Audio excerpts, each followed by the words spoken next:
Hare Krishna.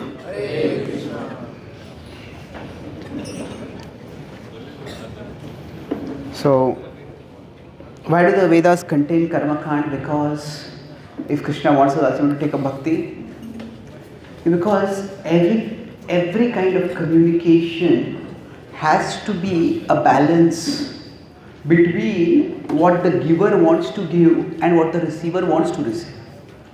Isn't it? There are two people, and the two people's interests are not always the same. Like say, if there is any kind of teacher, the teacher wants to teach a subject, the student should want to learn the subject. If the teacher wants to teach a subject, the student has no interest in learning, then the communication is not going to happen. So now the normal way we do it, this kind of communication is done is that, say, if a teacher wants to give a talk, now if somebody is a very serious teacher, they would just want to speak serious stuff. But the audience, the students, they want some entertainment, they want some free light, some fun, some stories. That has to be included. So it's like what the teacher wants, what the student wants. Now sometimes these two have a very small interaction. Now at least with respect to teaching a school, we understand that the students at least understand that I need to study because I have to get a job in the future. But if you consider adult education, adults already have a job and they have to do continuous learning. Now unless they feel it is relevant, they are not going to learn. So therefore, what is important is to start with what the audience needs, or what the audience thinks they need, what the audience thinks they want, and from there we can elevate them upwards. So now what happens if you consider this from this perspective? Krishna is here and the souls are here. Let's put it on. So Krishna has a wide. Krishna wants to address all the souls. Now the souls who want, say, to love him, love Krishna, they are what? They are probably 0.1%. Manushyanam sahasreshu kaschididam siddhaya. Now all the other souls who are there, what does Krishna do? Does he just reject them? No, Krishna has to accommodate them. So now what happens is, Krishna gives the Vedas in such a way that he provides them what they need. He provides people what they need or what they think they need. And then when by that their faith in the Vedas develops and gradually they start looking for, okay, what more is there in the Vedas? So like how did yoga become popular in the West? Yoga is originally a spiritual path, but now it became popular as a health technique. Now among the thousands and millions of people who are practicing yoga as a fitness practice, among them a few explore, okay, is there something more to yoga? And they come to philosophy. So there is a natural filtering effect. So in one sense you could say that, so material interests, if you consider this to be like a door, then material interests, they interest everyone. And they are addressed, and then from there spiritual interests are also addressed. So Krishna is very expert in creating a natural pushing mechanism, that what we need or what we think we need, from there he starts and gradually elevates till we ourselves become convinced these Vedas offer something more, and what is that something more, and then we come to what actually our soul needs. Hare Krishna. Thank you, Pradeep. There are two questions related. I will just read both of them. Why do we need to serve God? He is God after all, isn't he? And this is a connected question. If I put a gun on someone's head and ask, do you love me? Then that person will have to say yes. There is no free will here. Now, as we try to enjoy separately, we suffer. So is Krishna essentially saying that you either serve me or suffer? How is this free will? Where the another option, I choose, is full of suffering. Okay. Yeah. That's a very valid question. And I'll answer this in three broad parts. See, first of all, it's fully agreed that free will requires love, and if you threaten someone, if you don't do this you will suffer, then what they will do is not love. It will be just an external show of love. It will be a pretense, and Krishna can see through a pretense, and Krishna does not seek a pretense. So that love cannot be established through force. That's the first part. That's not what Krishna is seeking at all. Now how is he not seeking that? When he is saying that okay, if you don't love me you will suffer. Well, yes and no. See, when you use the word suffering, there are different degrees of suffering. So I like to use the acronym IAS over here, that if you understand these sufferings you become IAS officer with respect to the material world. The elite post. What is it? There is some suffering in this world which is inevitable. Inevitable suffering is sometimes it's too hot, sometimes it's too old, too cold, sometimes we grow old. So Krishna says these we need to accept, we need to tolerate. These are universal sufferings of just being in this existence. Then there is avoidable suffering. Avoidable suffering is yehi samsparsha jab hoga dukkha yonayayavati. So this is, we can counter it. Krishna says nateshu ramate buddha. The wise people don't ignore it.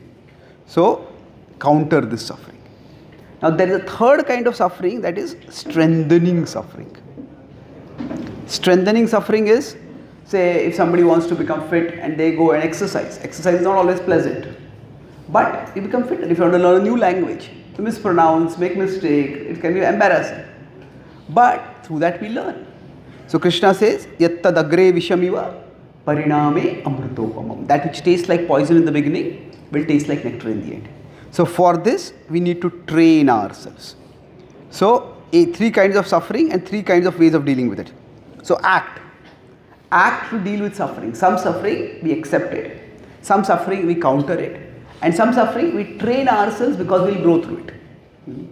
So all the suffering in the world is not caused by Krishna. In fact, you can say none of the suffering in the world is caused by Krishna. Now, what about the inevitable suffering? So that is a part of material existence. So that we could say it is caused by Krishna, but actually it's not that. So it's oversimplified to say that. Say if weeds grow in our garden, are those weeds caused by the rains? Well, yes and no.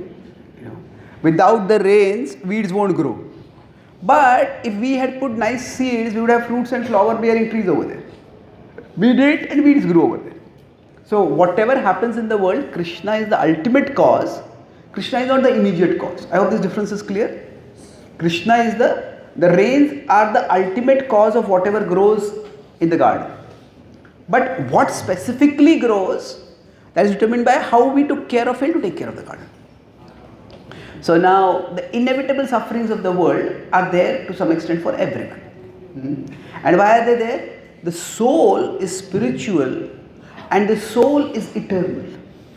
But the soul is now chasing temporary things. And the soul is seeking pleasure in material things. So this is caused more by our separation from Krishna rather than being imposed by Krishna. They are two different things. Like a fish goes out of water.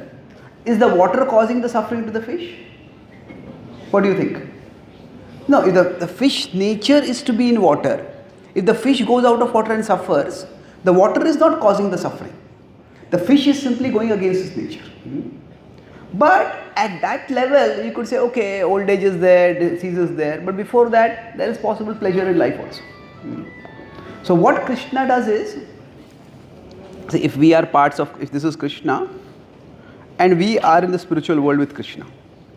Now, when we are with Krishna, whether spiritual world or in Krishna consciousness in this world doesn't matter, but we are in Krishna consciousness. Now, when we come out of Krishna consciousness, we become like a fish out of water. When this happens, there is suffering. Yes, there is suffering, but that is not caused by Krishna. It is It is just inevitable because of unnatural situation. Now, having said this, this is unnatural situation, the specific sufferings that each soul gets through in this world, that depends on that soul's karma. So that now we get to the avoidable suffering. The avoidable suffering is not caused by Krishna. Like somebody becomes an alcohol addict and they suffer. Is that caused by Krishna? Now, is that caused by their separation from Krishna? Well, you could say that, but it is not just by their separation from Krishna. It is by their bad choices following the separation from Krishna. Not everybody who turns away from Krishna has to become an alcohol addict. So basically the idea is, here there is in the spirit, when we are with Krishna and Krishna consciousness, there is natural happiness. When we come away from Krishna, then we come under the world of karma. In this world of karma, when the suffering comes to someone, it is based on their actions. So there is a basic suffering caused by separation from Krishna, but it is not, there is a difference between saying the suffering is caused by Krishna and the suffering is caused by separation from Krishna. Yesterday I gave another example to put it, say, fish out of water may seem a bit artificial. See, if there is a prince and the prince is staying with the father and is living in prosperity, in luxury, in royal comfort, and the prince leaves the father, and now the prince is no longer living in royal comfort. So is that caused by the father? No. The suffering is, there is a difference between saying suffering caused by separation from the father and suffering caused by the father. So now having made, so this, even this inevitable suffering, it is not caused by Krishna, it is caused by our separation from Krishna. Now suppose when that prince has gone away, that prince goes around and the prince is arrogant and goes and pushes somebody and is rude to somebody, and that person turns out to be a local gunda and that person beats up the prince. Now that suffering is not caused by the father at all. That is caused by the prince's actions. So once we come into the world of karma, much of the suffering that comes upon us is by our own misguided choices. So that is the avoidable suffering. But this is the important part. Through all the suffering that we are going through, unlike the king who is in his own kingdom and the prince is far away going through his own suffering, Krishna is there with us as the Paramatma. And through all our sufferings, Krishna is reminding us, turn towards me. Krishna is trying to speak something to us. So in that sense, our suffering can be a strengthening suffering. That whatever suffering we may go through that we can learn some valuable lessons and redirect ourselves. So Krishna, so has Krishna given us free will? Yes, he has. Does Krishna say if you don't obey me, you will suffer? Well, yes and no. Krishna says that if you don't love me, you won't experience all the joy and the peace and the bliss that comes from loving me. Now, once you are disconnected from me, what happens is between you and nature. Between you and nature, how you function with respect to nature, there will be a reciprocation accordingly. If I overeat and my health gets spoiled, can I hold God responsible for that? No, it's I who overeat. So let's put it another way now. I'll conclude because it's an important question, so that's why I took a little bit more time to answer this. See, there are three tattvas in the world. They can call it three J's. There's the Jeev, Jagat and Jagdish. So that is the supreme, the soul and the material nature. So now the connection between Jeev and Jagdish, this brings great joy. Now, and if this connection is broken, then this joy is broken. So the loss of that joy is a basic level of suffering. Now when this joy is gone, this is inevitable suffering. Now, depending on how the jiva interacts with the jagat, there will be avoidable suffering. Hmm? That means if somebody earns money and gets some possessions, okay, there's some pain in working hard. But somebody robs someone and gains some possessions and then they're beaten up for their robbery. That's a different kind of suffering. So how the jiva interacts with the jagat, the suffering that comes from that, now God has created the overall system of karma. But we can't say that God is causing the suffering. Like the judge may sentence a criminal. You are going to 10 years in jail. But can you say the judge caused the 10 years criminal crime, 10 years pain for the prisoner? No, it is their own crime. So how we interact with the jagat, that is up to us. But Krishna's mercy is that through the jagat, when we turn towards Krishna, the suffering that we go through can be strengthening suffering. So in this way, it is not simple that Krishna is forcing us to love him. That when Krishna gives us the space to not love him, and without loving him also we can get some happiness. In Sattva Guna there is some happiness. In Raja Guna also there is some happiness. In Sattva Guna there is relatively more happiness, but it's a little gentler, subtler happiness. In Raja Guna there is grosser happiness, but there is greater suffering also. In Tamo Guna there is the illusion of happiness and there is a lot of suffering. But Krishna does not force us which mode we go into. So in that sense, we do really have free will. And we can use our free will to choose to love Krishna. So Krishna's love is not that if you don't love me, you will suffer. Rather, even if you stop loving me, I won't stop loving you. I will still be with you. I will help you learn through the experiences that you are going through and then come back to me. Okay? Are there any questions about this? Because it's a very important philosophical point. Yeah. Specifically about this point, not general question. Yeah. So you said about free will and law of karma.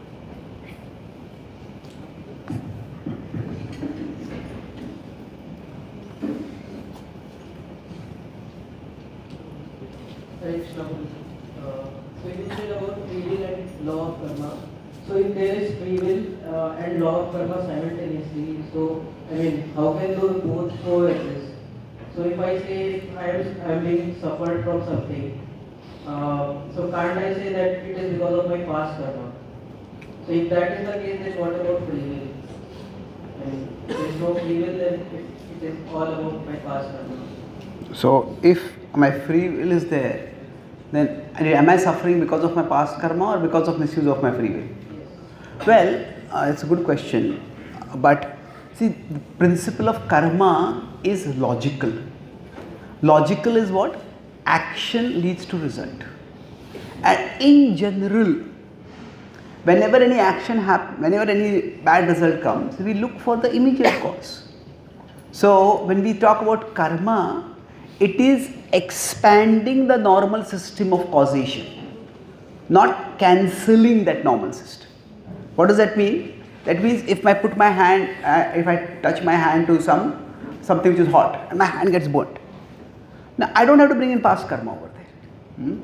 But say I touch my hand to something slightly hot and say I feel a severe pain.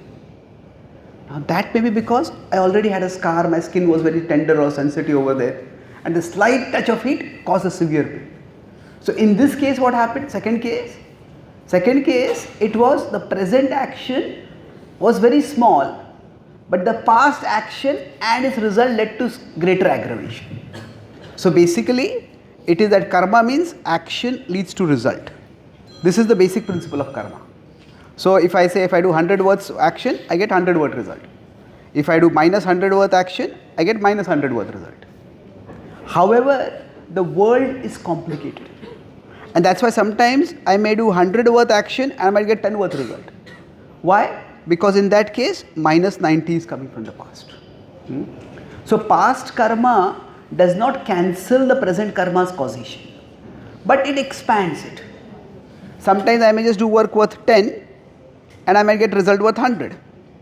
That's because plus 90 is coming from the past. Say three people are walking on a road and it's slippery. All three of them fall. None of them notices the water because they're walking and chatting, and all three of them fall. The first is about to slip and fall, and there is a tree nearby. They catch hold of the tree's branch and they steady themselves. The second slips and falls, and then all clothes get spoiled. The third person slips and falls, and there is a construction, unfinished construction work there. There's a big stone slab. It hits him on their head, and they get brain hemorrhage. Now, the present action being inattentive while walking, there is a minor action that all three of them did, but the results were different. So that's because past karma came.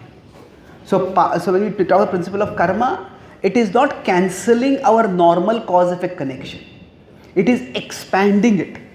When the normal effect seems to be disproportionate to the cause, then we bring in past karma. And that normal effect, the present effect being disproportionate to the present cause. Like I did 10 negative and minus 10, I got minus 100 result. But it works positively also sometimes. I do 10 result work, we study a little bit for an exam, and very thing that we study comes in the exam and we do much better than what we would have normally expected. So it happens that way also. Okay? So, okay, I don't think we should want to go in a different direction, or should we continue? Maybe we can take one more. Okay, specifically related with this topic? Only this one. Somebody else. No, I'm sorry. Somebody else can take. Somebody. Yeah. Suppose like heaven, there is no death and there is not death in my disease and not old age. There they enjoy forever, right? All the time. You can't Krishna just maintain in heaven and keep the others forever. Like that's the kind of question that if there is, wouldn't you just not created the law of Okay. karma at all? Like that. Okay. See, is heaven a place where there's only enjoyment and there's no suffering, and can't Krishna make the whole world like heaven? Let 2-3 different things over here. That what is the nature of heaven has to be carefully understood. So, right now, say we are sitting over here. This is the air conditioned room. Now, somebody might be so poor, or they're a construction worker, they're working in the heat. Or their home just has some tarpaulin, it's very hot. And now they're also sitting in the same city, different regions. The experience is different. So now we can say we are in a comfortable situation. But can we say just because can we say that everybody who lives in an AC room is happy? No. See, happiness is a state of mind. Air conditioning is a state of external conditions. They are very different things. So there is comfort and there is happiness. Can comfort bring happiness? To some degree. Comfort can remove discomfort, and that way the unhappiness can decrease. But it's not really happiness. So heaven is a place of great comfort and great enjoyment. Say somebody is eating rotten food, and somebody goes to a 5-star hotel where there is delicious food being served by beautiful waitresses. Well, there's a greater pleasure over there at the material level. But does that mean that everybody who is eating food in the 5-star or 7-star hotel happy? Well, you could say comparatively speaking, there's a little more happiness over there. But happiness, happiness is ultimately a state of consciousness. And in heaven, it's not that people are always happy in terms of the state of consciousness. Heaven is a place of far greater comfort. But it is more than that. That generally, say, somebody can go to heaven, somebody can go to a place like this, like a 5-star hotel. And if they're very greedy or if they're very lusty, then what is going to happen? If they're very greedy, no matter how much food they eat, they'll be just gluttonous eating more and more food. If they are lusty, they're looking at all the good looking people and they're just getting more and more agitated. So generally to go to heaven, it also requires a certain level of punya. So if a person has done punya, then it is not that they're free from lust or they're free from greed, but they're not like wildly craving for it. So there is pleasure available over there and there is comfort available over there. But pleasure and comfort do not equate with happiness. And pleasure and comfort over there are for a very, very long time. So say not having old age, not having disease, it is a state of pleasure, it is a state of comfort. But it is a state of comfort more than pleasure. A state of comfort from where we can pursue pleasure. But Ultimately, happiness comes from love. And unless the soul learns to love Krishna, the soul finds its relationship with Krishna. At the level of the heart, it's empty. And even the Devatas also, still there is a problem that the Devatas also, there's insecurity, the Asuras attack over there. They may not die, but the Asuras are envious and the Asuras threaten them at times. And when they threaten them, it is a problem. So it's not that heaven is a place of, it's a place of unlimited happiness. And Krishna does not make it partial. Krishna says, again, it's now, is there no karma over there? Well, yes and no. Karma, the laws of morality can vary from situation to situation. What do I mean by that? Say in the past polygamy was acceptable. Now it is not. Social conditions could be different. Now social conditions are different. But the point is, even at that time, when people could have, say men could have many wives, and then they had to take responsibility for those wives. And those wives would fight among each other. There are so many stories of co-wives creating problems among each other. So in heavens, are people responsible for their actions? Of course. If Indra offends Brahaspati, he suffers because of that. But the exact way they are responsible is different. What do I mean by that they are different? See, it's like if somebody is an ordinary citizen and they yell at someone, they slap someone. It's a problem. But it's not that if you slap someone, the police is going to come and arrest you immediately. But somebody has been a violent criminal who has been put in prison, and in prison they hit the police officer. One slap, but then they may be thrown into an underground dungeon where they can't even see the sunlight or get in the fresh air. So the principle of accountability is universal.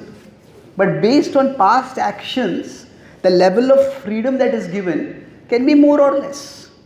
So principle of accountability is there even in heavens. But the specific rules of accountability are more lax. Like say somebody is a top executive CEO. They may not be asked to give account of every paisa that they spend.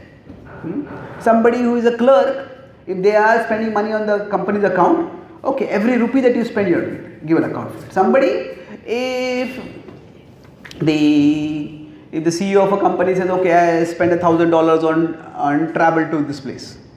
They don't want to ask, okay, how much you spend on the hotel bill, how much you spend on refreshment, why did you eat this refreshment, why do you take something not less expensive?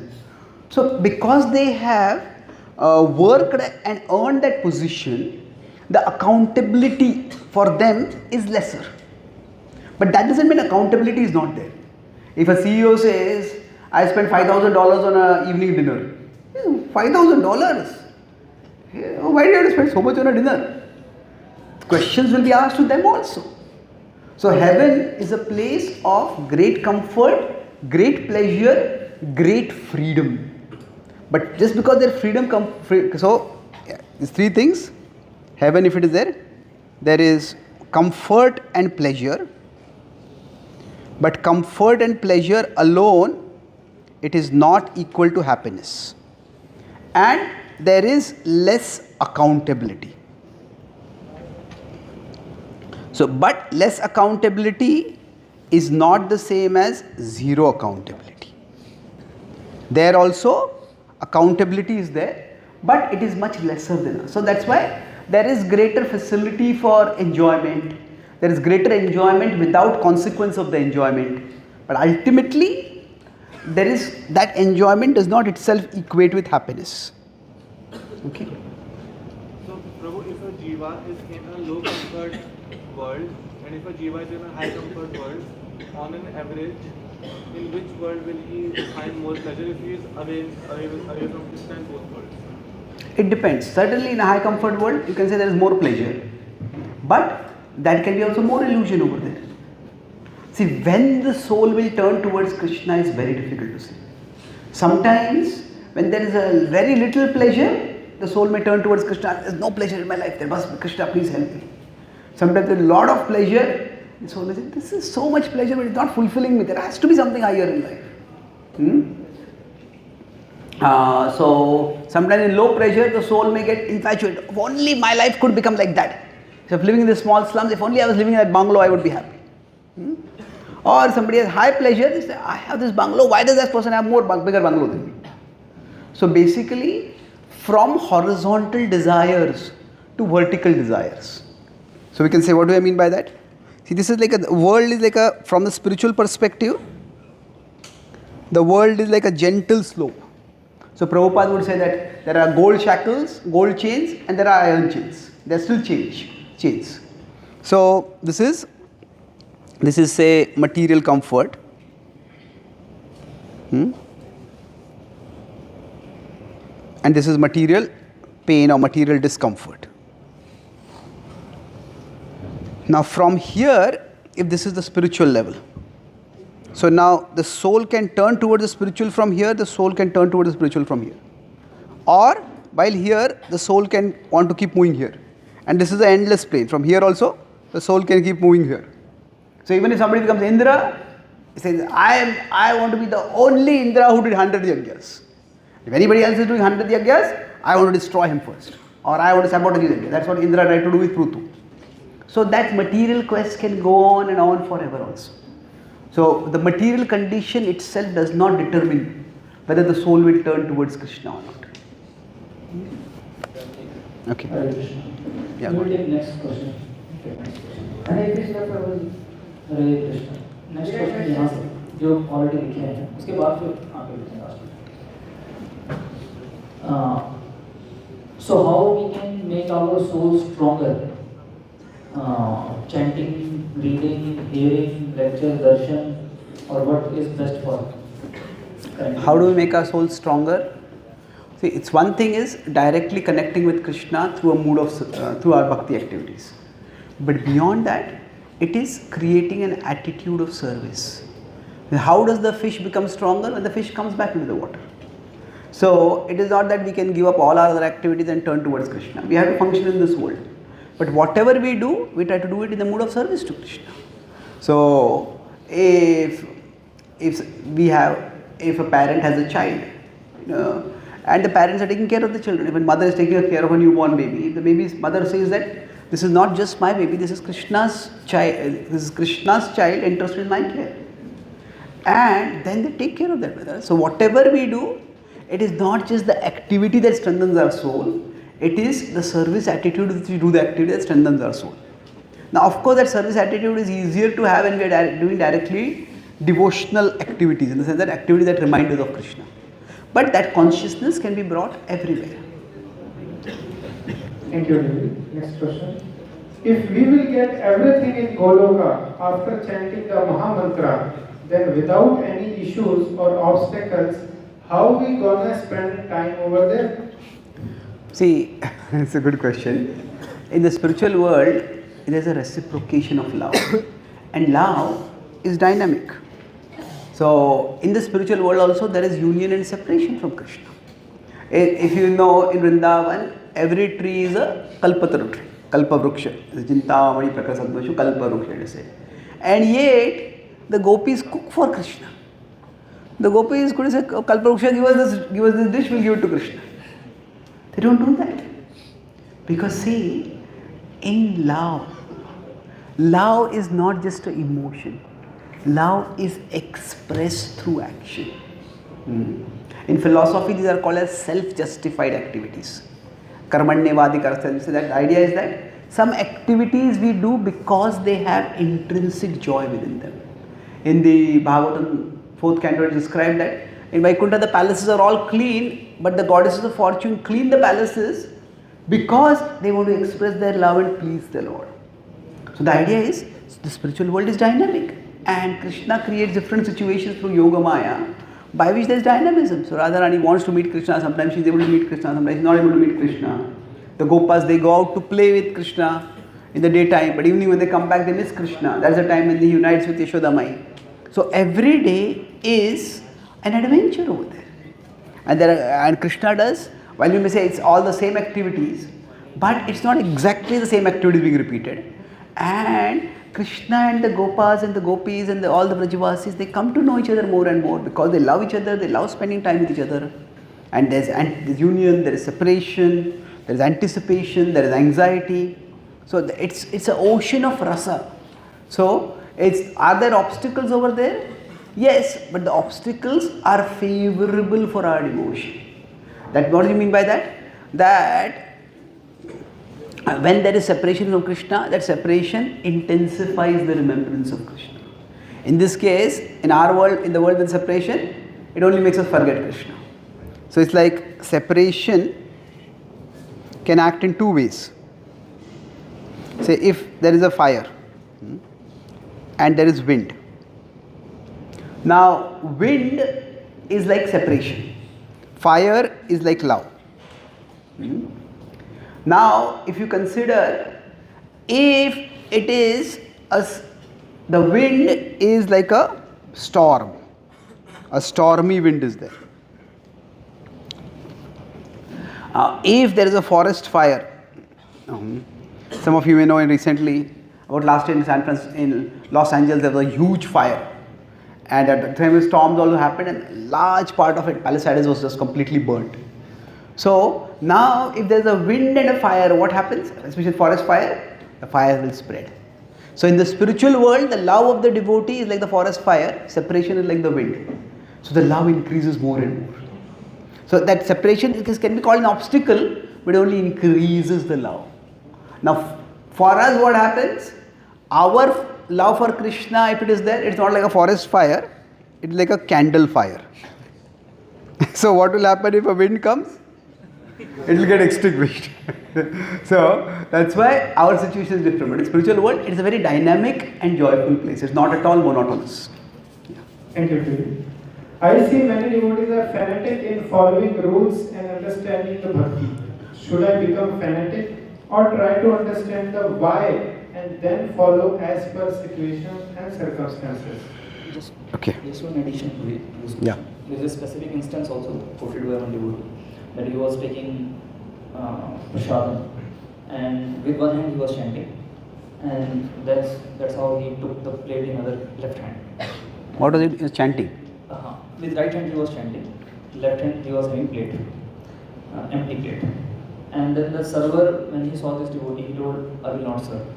So, why? Because you are taking plate with the left hand. You should not take prasadam in the left hand. So then he asked, why? What is the reason? And he told, no, this is not good, this is not auspicious. And he didn't give it. So he was thinking, should we be so rigid? इतना हो गया क्या?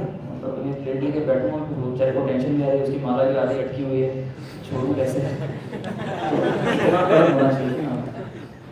Okay. So should we be fanatical or should we understand the why and follow as per time, place, circumstance?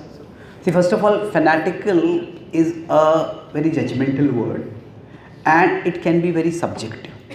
Is fanaticism possible? Yes, it's always possible. Is it dangerous? It can definitely be dangerous.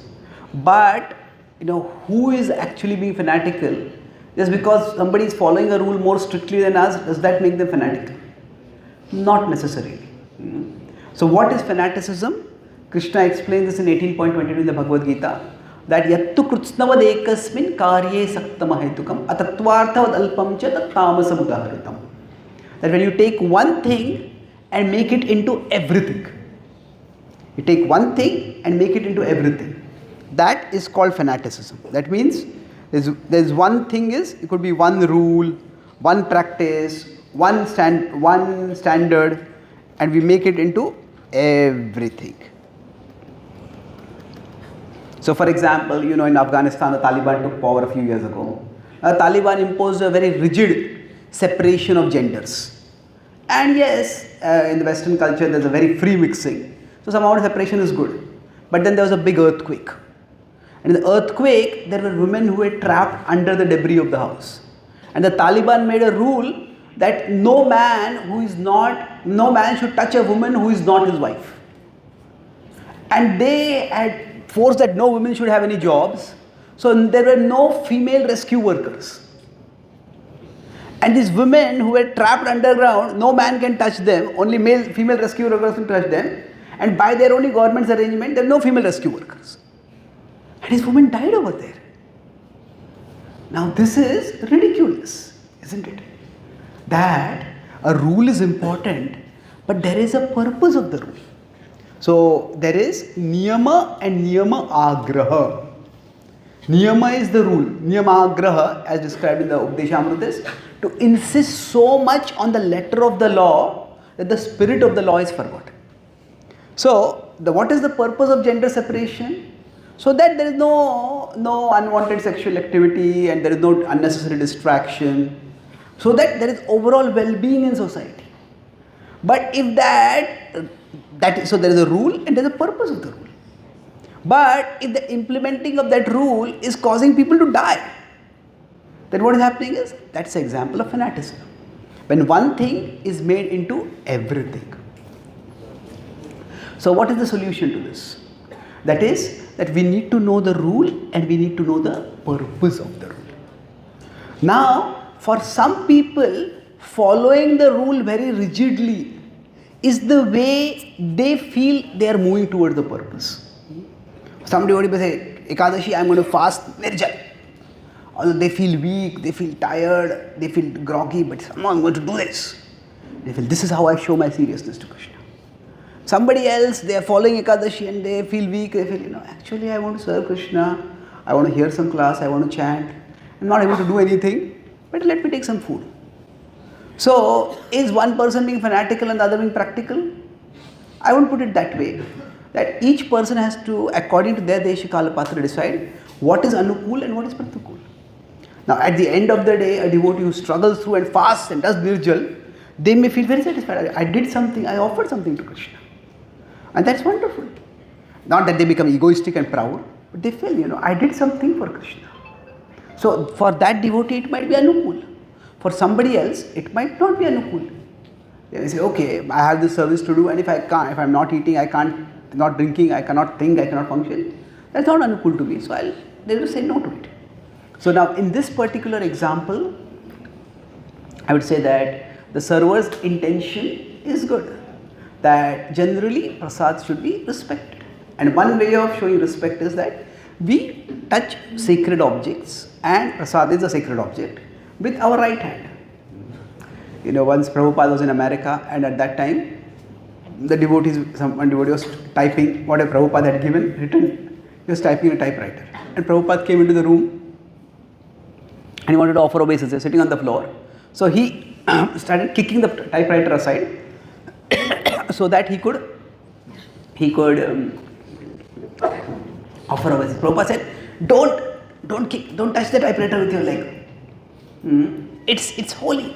He said that you are actually typing Krishna's message over there, it's holy. Then he said, Prabhu Swamiji, if the typewriter is holy, and is my leg also not holy?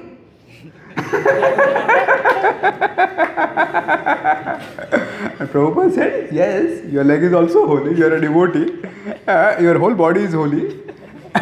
But at the same time, there is a particular way in which we show respect towards holy objects. And touching with them with our leg is not a proper respectful way.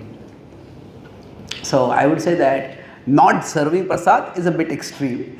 That should certainly not be done. But the spirit, I don't think it was bad spirit over there. So generally speaking, just explain the concern, and the devotee who is chanting, they can complete the chanting afterwards. But if you're a little round remaining and you're standing in the queue, I think both should be a bit understanding. The devotee serving should not be so judgmental towards other. As a devotee who is taking the prasad, try to understand the good intention of the other person. Don't just one person should not label the other person, you are just a loose, you are an unserious devotee, and the other person should label the other person, you are a fanatical devotee. No, both have good intentions, but we are all working in a world in which we all have limitations. And that's why some adjustments need to be done. And that's why if there's proper communication rather than simply passing judgment, then we can both understand each other and we can come to a more reasonable way of working. Okay? Hare Krishna. This is a question about the queer people, LGBTQA+. Is there any mention of them in the scriptures? If a person is gay, how should he live his life according to the teachings of the scriptures? And if he wishes to be Krishna conscious, and he also understands that he cannot marry.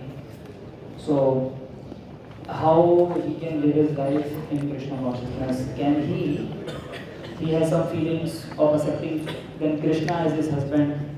Is that feeling right? Is that sentimentalism or just his pure feeling towards Krishna? Is that okay? So in this situation, what is appropriate for him? Can he pray to Krishna? Okay. This is a delicate and complicated question. I'll answer this in 3 parts. The question is about, if somebody is gay orientation, how do they go about practicing bhakti? So I'll talk about 3 things: the cause, the understanding why we are in that situation, now the path ahead for them, and then the choice. So path could also mean the connection. How do they establish the connection with Krishna, and the particular choice ahead of them. So now, in some religious traditions, like in Christianity, homosexuality is considered to be a sin, and homosexuals are condemned for a long time. And it was considered like an unnatural perversity. In the Vedic tradition, there is not that kind of condemnation. There is a recognition that there is a particular way society functions, and there are some people who do not function that way in society. Now, why does this happen? See, normally, whenever there is reincarnation, now there are 3 different words over there. See, there is reincarnation, means when the soul comes into a new body, this is reincarnation. When the soul is on the journey, or the journey of the soul, that is called transmigration. So when the soul from a previous body dies, or the body falls apart, and the soul moves out of that body to come to the new body. So now, in this process, normally what happens? The soul forgets the previous life, the previous body, the previous relationships, and begins a fresh start in this next life. In some cases, because of some complex combination of karma, the soul in this life may remember the previous lives. That's how we have some cases of past life memories. Now, so this is basically the 3rd concept. This is, I call it transmigration. So you can call this 3rd thing as a transmigrational jet lag. You know what is a jet lag? Jet lag is, say, if you are in America and you come to India.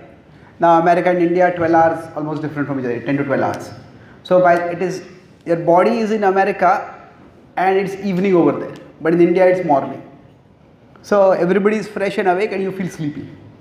So the body's biological clock is out of sync with the physical clock where we are.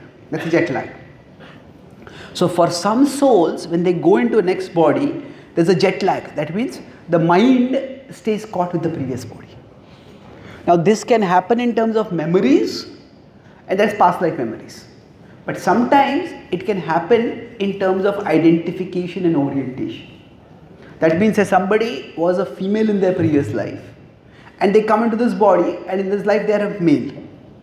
But the soul is right now in a male body, but in between the soul, around the soul is the soul, and there is the mind.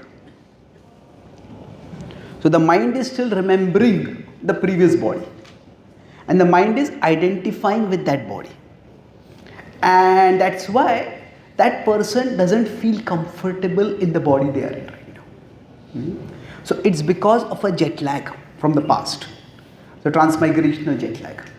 Now, in one sense, you could say this is also a form of Maya, but it is to misidentify with the body that we have, that can be a problem. But to misidentify with a body that we don't have, that can be a bigger problem. But it is nothing more than a form of Maya. So that sexual orientation itself is not considered sinful. That's an important point to understand. It's just a result of the way the body, mind and soul are interacting, or primarily the mind and body are interacting. So this is the understanding. That's why it is not considered animalistic or perverse or sinful. It's just an unfortunate mismatch that has happened. Now, having said this, the number of people who are actually gays are very few. It is now many people are just bisexuals.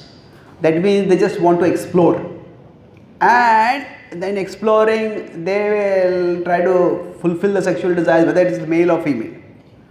And somehow now the words are used straight and queer or LGBT, whatever. So being straight is considered to be old fashioned, and being queer is considered to be cool and modern. So many times people explore although they have no orientation like that. And then once a person starts doing a particular activity, then they get hooked onto it. And sexual desire is, by its very nature, it can become addictive. And so in general, the number of gays are far lesser than the number of people who engage in homosexuality. I hope you're getting this difference. That there are some people who are gays, and such people have absolutely no attraction only to the opposite gender. No attraction at all. I know one devotee, very senior devotee, he was a gay before he was introduced to bhakti. Then he transcended it all. He told me that for me, when I would come close to a woman's body would smell like stale fish for me. I couldn't stand the smell of that. Now, how many people can say that? Those who claim to be gays. Isn't it? So not all gays have that level of adverse reaction or aversion towards it. But my point is that homosexuality has become much more of like a cool lifestyle choice rather than a sexual orientation. There is a sexual orientation, but far more people have become like that. So you could say that in terms of the number of people who are homosexual and the number of people who are gay actually. By homosexual means they are engaging in homosexuality. So there is homosexual behavior and there is homosexual orientation. So I would say that for those who indulge in that kind of thing and then have got used to it, maybe because that's more easily available than heterosexual sex or whatever, then for them self-restraint is required. Self-restraint is required. Like anybody, for spiritual growth, sexual energy has to be regulated for everyone. So that's the first thing. Now, with respect to those who are specifically gays. So there are two extremes in this. So I have a whole YouTube video on this. I use the acronym called APT. One is acceptance. So that Krishna does not reject anyone based on their sexual orientation. Everybody can practice bhakti. And the Vedic tradition gives them acceptance. But what is happening? In the past, gays did not have acceptance, they had to hide. Now also in some cultures they need to keep hiding. But especially in the modern, post-modern culture, they have gone towards prominence. Prominence means what? That there are these pride parades where they want to say that we are proud to be gay. Well, it's just a biological, that's the way your biology is, that's the way your psychology is. There's nothing to be proud of in it. It's just that, so that prominence, that is unhealthy, definitely. So in America, in schools, they have gay books about gay sex being taught to small children, just so that gays will be more accepted in society. So those children will not be allowed to visit any porn sites, but books with gay sex are in the syllabus. Why? Because they want this to be accepted. It's thrust on people. It's terrible. I know one devotee, his son was feeling a little, actually, I know different devotees. One devotee, his son was feeling a little, his daughter actually was feeling a little depressed, and in the school they had a therapist. And one of the first questions the therapist asked, do you think you are actually a boy? So these ideas are being planted in people's minds. That prominence is unhealthy. If you go to America or Australia, or if you use a VPN and search in America or Australia, you search for pictures of weddings, you will never get pictures of males and females alone. Weddings itself will be male and male or female and female. So it's being aggressively promoted. That is not required. So acceptance, yes. Prominence, no. Ultimately, it's transcendence. Transcendence means what? However one's body is, whatever one's sexual orientation is, ultimately we have to rise beyond the body and we have to rise to the spiritual level. So rather than fighting against one's homosexuality or fighting for one's homosexuality, we need to fight for our spirituality. That should be the primary focus of our energy. And now exactly how, if somebody is a homosexual, how do they live? What are the lifestyle choices possible for them? I think that they can talk individually with your particular spiritual guides. That is also a function of the broader culture in which a person is living. And each person can find out a way in which they can practice bhakti. I think that's something which is much more to be individually discussed. But rest assured that everybody can practice bhakti. Generally speaking, those who have strong homosexual orientation should not become brahmacharis, because then they will be surrounded by objects that can trigger their desires, and that's not healthy. But if somebody has abstained from it for a sufficient amount of time, practice bhakti seriously, and they feel confident that I'm not going to indulge in this, then basically that was their orientation. Like some people have heterosexual orientation, some people have homosexual orientation.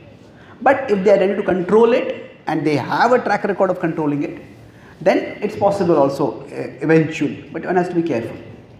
Now, having said that, what is the last part of it? Yeah, now don't extrapolate it onto the spiritual level. That should one thing I want to be a husband and I want Krishna to be my husband. No, our Swarupa in the spiritual world does not necessarily have anything to do with our body. So it is not that a woman in this world should think that I want Krishna as my husband and a boy should think that I want Krishna as my sakha. Well, just focus on developing the seva bhav. That we don't have to extrapolate from our current biological condition onto Krishna. So, in the West there is a lot of complaint, why is God male? It is all the part of patriarchy. God should not be male. So, in some versions of the Bible, they have replaced he with they.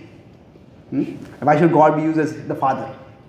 So, I once given a class, I wrote an article in Times of India also, is God male or female?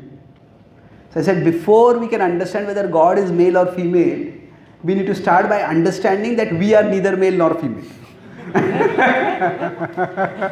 So otherwise we will just be imposing the conceptions coming from our bodily misidentification onto God. So don't think about whether I should pray to God, Krishna as my husband. Just pray to Krishna to purify us and to strengthen us in our devotion. Then don't worry about the specific kind of relationship we will have with Krishna in the spiritual world.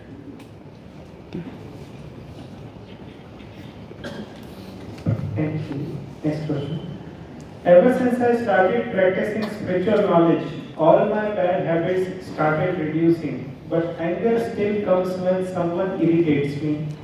Please give me the solution for reducing anger. Yes, our bad habits went down, but anger did not. See, this is a problem on the spiritual path. That is, one of the biggest challenges is that we have to develop self-control without developing a controlling mentality. Now, self-control means I have to control myself. But then when I am controlling myself, how do I avoid becoming a controller around me? And what happens? The problem is that everything which is good can become bad. Like, every artha has value. But when the artha becomes too valuable, when it becomes a paramartha, that means we make something too much value. When any artha becomes a paramartha, it leads to anartha. What do I mean by that? When money becomes the paramartha, what happens? It leads to greed. When everybody needs money in life, But if money becomes the supremely important thing, it becomes a problem. So respect is important in life, but when respect becomes the paramartha, it becomes ego. Similarly, control is important in life. Anything we want to do, we need to control. Like now, I'm giving this class. Now, all of you need to keep your phone silent. You need to not be chit-chatting. That's control. But when control becomes the most important thing, it leads to anger. So it's very widely observed that people who control their lust and their greed, their anger increases. And the Bhagavatam says that you cross over the ocean of lust, but then you fall in a puddle of anger and drown over there. Why? Because fighting and conquering lust and greed, these require becoming a controller to some extent. And not only becoming a controller, it also means valuing control. Because if we don't prioritize control, we won't be able to control ourselves. So how to value something without making it the supreme value. That is the test. So the irritability, the anger, that becomes, it's a temptation on the spiritual path. It's a predictable pitfall on the spiritual path. So what do we do? I think the best solution, I'll talk about the ultimate solution and then the immediate solution. The ultimate solution is that try to remember that my control is so that I can serve Krishna better. Not that I try to become the controller. It's like I want to control myself and I want to control my surroundings so that I can serve the supreme controller better. Not that so that I become the controller. So that remembering that my purpose of control is to serve, is service. Then what happens? If somebody is doing something wrong, then I may say, I am trying to serve Krishna and you are coming in my way. And you get angry with that person. We say, okay, no, that's one way of looking at it. But another way is that how I behave with this person is also my service to Krishna. So for example, if I am giving a class and say suddenly a small baby starts crying. Now the mother is trying to silence the baby, but the baby is crying. Now I may say that giving a class is a service and you are coming in the way. And therefore I can say, get out of my way.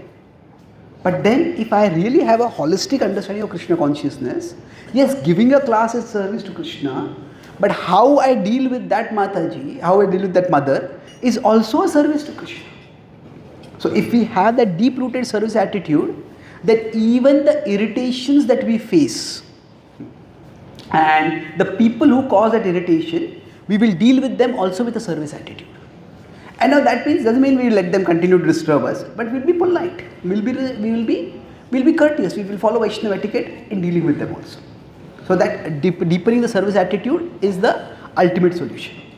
Now at an immediate level, I think each one of us has to create some diffusing mechanism. Like if there is a bomb which is about to explode, you have a diffusion squad which comes and diffuses the bomb. So see, anger very rarely comes and suddenly causes an explosion. It may feel sudden, but within all of us, there are some red lights that start flashing. Maybe our fist starts clenching, maybe our jaws we start biting our teeth, or we start feeling a tension in our stomach. All of us can identify the markers that anger is going to come now. Or sometimes, fantasy start going, I'm going to yell at this person.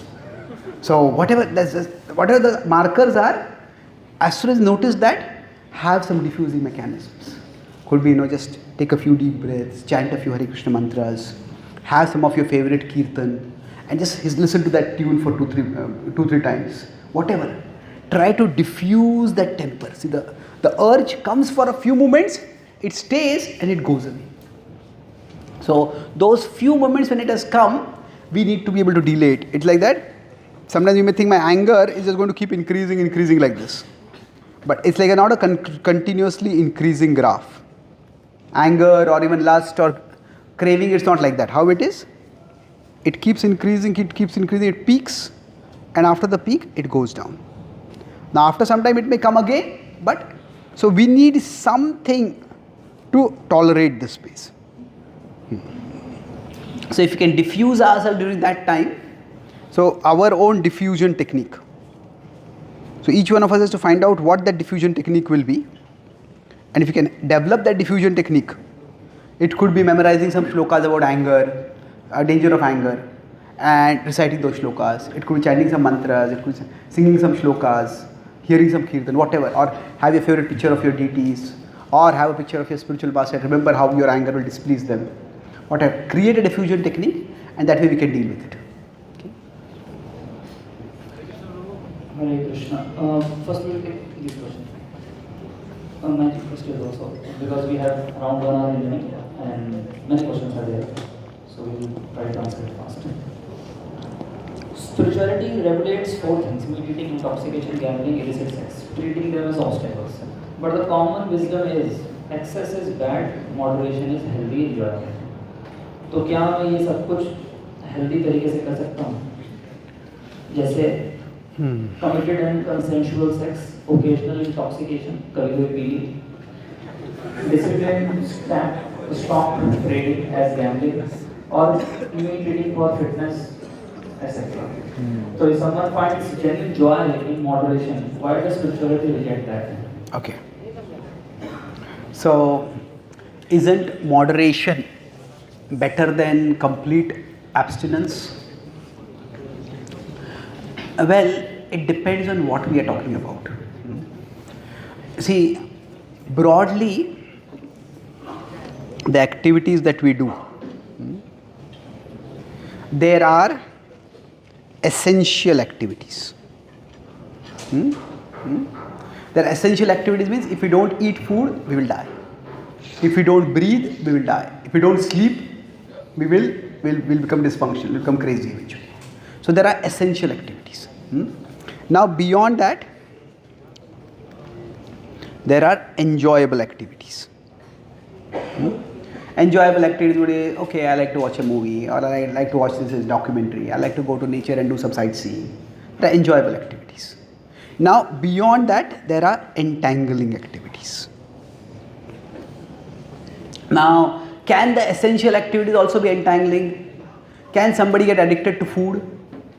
It's possible, food addiction also. But generally, food is something which we need to eat. But now suppose now somebody takes, nowadays there are, have you heard of these, this word called, what is it called? Designer products we have. So like that now there are designer drugs. Designer drugs are methamphetamines and others which are designed to be addictive. Like cocaine or morphine or all of these, if you keep consuming they become addicted. They are addictive. But some, they are designed to be addictive. So in America there is this whole pain medication epidemic is there. Pain medication addiction is there. Like when a person goes to a hospital because they have a fracture or something, and the doctor gives a pain medication, but the pain medication is designed in such a way that they become addictive, like addicted to that. So there is a whole, they call it the medical industrial complex. So where there are companies which deliberately design pain medication to be addictive, so that when they come out, then people will keep taking the pain medication, their business will grow. So now the government is trying to create alternatives, pain medication, at least they're trying, that in that pain medication should give relief, but it should not contain addictive substances. So when I'm saying entangling activities means those which create addictive effect. So now in one sense you can say we can get addicted to anything, that is possible. Like somebody can drown in a small neighborhood, in a neighborhood pond that is there also. But if somebody goes into a huge ocean alone where there are stormy waves, the likelihood of drowning is much more. So all material activities are not born the same. Some activities, the possibility of getting entangled is much more. And when the possibility of getting entangled is much more, even a small indulgence can get one entangled. It is possible that some people may not get entangled, but the possibility of getting entangled is very high. So That's why in such cases moderation doesn't work.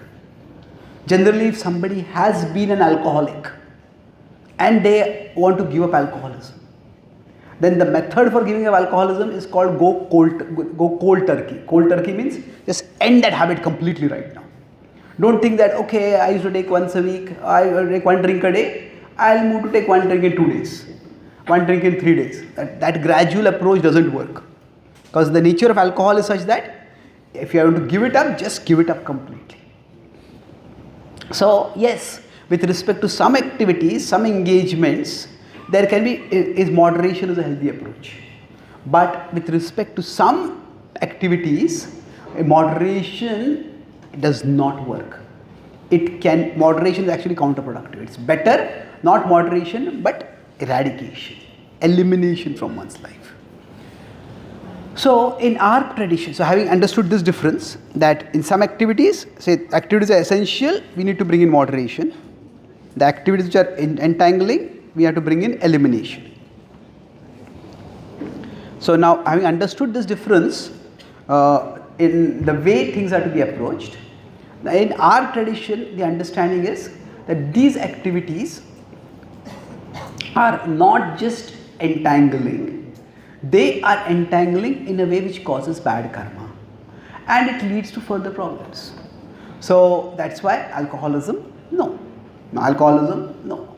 Now, if we consider gambling, well, there are certain culturally specific evaluations about what constitutes gambling. So, is working in the stock market gambling? It depends. If somebody is, see, each of these anarthas, underlying that, there is a positive virtue. Each of, not anarthas, each of these unhealthy habits, there is a positive virtue.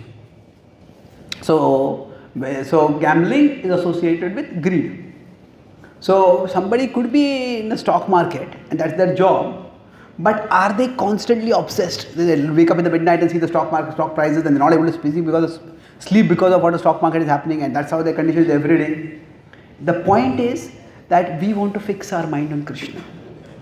And these activities, they can consume our mind and they can make it very difficult to fix the mind on Krishna. So somebody can be in the stock market and they do their job, but I know devotees who are in the stock market, they do it, they don't get into a constant like investment, short-term changes. They're more into long-term kind of stocks. Okay, invest over here, invest over there, move from here, move to there, and a long-term basis. So that's okay. So some boundaries could be negotiable. So for example, we don't take normal tea, but we take green tea. So now, are both tea? Yes, you can call them, use the same word tea, but depending on the substances that are present within and the tradition's wisdom, certain substances are more damaging for our spirituality, certain substances are more likely to cause the distraction and entanglement of our consciousness. So we say no to them. Now with respect to nutrition, there is an increasing trend in the West of recognizing that even vegetarian people can also be very fit in their body. There's a great protein myth that you cannot get proteins from vegetarian food. But there's what is called the PUF, protein utilization factor. So we may take in a lot of proteins, but how much protein is our body able to assimilate? So we take a lot of protein and it just become, our body can't assimilate it. So that's why I think it's possible to fulfill our nutritional needs without needing to take non-vegetarian food. And I mean, in specific absolute emergency cases, if say if somebody is about to die and they need a particular medication which has meat in it, and we are not going to say that you cannot take that medicine. In Ayurveda, there are also sometimes medicines made with meat available. But generally they give vegetarian alternatives also. But in some cases, if vegetarian alternative is not available, in emergency for survival, if meat is to be taken, that is okay. Now for sexuality, what is the boundary? Sexuality is, of course, that is a feature of human existence, and humanity reproduces and survives through that. So now the boundary traditionally across the world has been dharma. Dharma means, they may not use the same word, but some kind of sanctification through marriage. Now culture has changed and nowadays the boundary is consent. But then the problem with consent is that, many problems, I don't want to get into that, but I'll just mention two quickly, that consent can be very subjective. Like somebody may say that somebody has, up to people go to a party, they drink, and then they decide to have consensual sex, and after that the other person has regret and the other person says, you raped me. And this first person's life gets ruined by that. And he says, no, you consented. No, I didn't consent. Now it is not that before people are going to have consent, they are going to record, as you have given me consent. It doesn't happen like that. So that it's a very legally and practically it's very problematic. Now from dharmically, from the perspective of spirituality, sex, there is some pleasure in it, but the purpose is not pleasure. See, broadly speaking, in one sense, pleasure is there, but biologically speaking, in mammals, there is pair bonding, and beyond that, there is purification. So, the pleasure is the least of the purposes. Pair bonding means what? When two people come together and they bond themselves in a relationship that is lifelong. Among all species, mammals, their progeny require long-term care. And among all mammals, it is human progeny that need the most care. And that is why the pair bonding between the people, pair bonding is a man and a woman who come together, they bond themselves as a pair in marriage. The pair bonding ensures that the progeny is well taken care of. And then the pair bonding is required for the purpose of reproduction. But beyond that, there is purification, that both of them come together and they do a dharmic vivaha by which they come closer to Krishna. So now when we start shifting the boundaries, it just goes down a deadly track. And people may have consensual sex, but that does not bring any closer relationship, that does not lead to any satisfaction. There's a survey done by the Harvard Medical School. I have written about this in my book on Science and Spirituality, but you can also search it on Google, that in 1960s, 70s, this was what was called the sexual revolution. People said, why should sex be restricted to the bonds of marriage? This was the propaganda in the Western culture. And it said sex should be free. And then everybody will be happy. We want freedom. But by 1980s, 1990s, the results of that started coming out. Three things happened. They surveyed the young people who were having free sex. They said that there's a profound level of loneliness. Because everybody knew that the other person was using me to scratch their edge and I was using the other person to scratch their edge. And nobody really cared for each other. So one is loneliness increased tremendously. The second is that marriages started breaking down. Now why marriages started breaking down can be a complex set of factors. But one factor is that if people have had a lot of premarital sexual engagement, then it is very difficult for them to be faithful after marriage. And when they have extramarital engagement, then that leads to families, that becomes one major factor causing family breakdown. So people just can't be satisfied then. So that free sex led to that problem also. A third problem is that once people think that consent is the boundary for sex, then why get married at all? If you don't get married, you can't have children. It's very difficult to have children. And then what happens? There's a whole demographic collapse that happens. So in the Western world, because there is so much free sex, people don't get married, don't have children. In almost the entire Western world, the population is going down very rapidly of Western white people. And if there had been no immigrants going, then there would be no population over there. The population would have gone down alarmingly. But then immigration will mean the whole demographic is changing. Now in London, the white people from Britain, they have become a minority in London. That the immigrants have become the single biggest demographic in London now is Muslims. There are Christians, but there are many different denominations are there. So now so basically what is going to happen? The community that actually marries and reproduces, that respects the boundary of consent and marriages, and they will just take over the whole world. That's just, demography is destiny ultimately. Demography is population trends. So humanity itself will not be able to survive if we make consent Consent might say, why should anybody else come in between us and we want to consent and do. But sex is not just a personal act or an interpersonal act. Sex is an act that has huge amount of social consequences eventually. The act that is going to generate the future generation of society cannot just be reduced to two people's consent. That's why throughout human history, there was some amount of sanctification, some amount of not just social validation, but divine validation through some kind of religious practice to sanctify the bond between those two people. So I think this kind of regulation is, we don't have to go into scripture and simply have to obey scripture because scripture says this, we have to do it. Even from a rational, sociological, psychological, biological perspectives, these boundaries are very much understandable and valuable. Thank you, Vijay. In Mayapur camp diary, there we have been given 10 offences to holy name. The 9th point is to instruct a faithless person about glories of the holy name. So my doubt is, if he will not instruct faithless person, then how will he arise faith within him? So when it says that don't instruct faithless people about the glories of the holy name, it does not mean that don't give them any spiritual instruction at all. It basically means give instruction according to what is understandable and believable for them.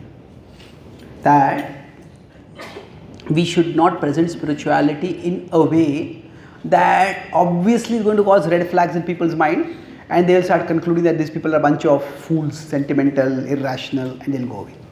So according to what they can understand, we need to speak to them. So for example, when we start with the glories of the holy name, we're talking with new people completely, especially from educated background.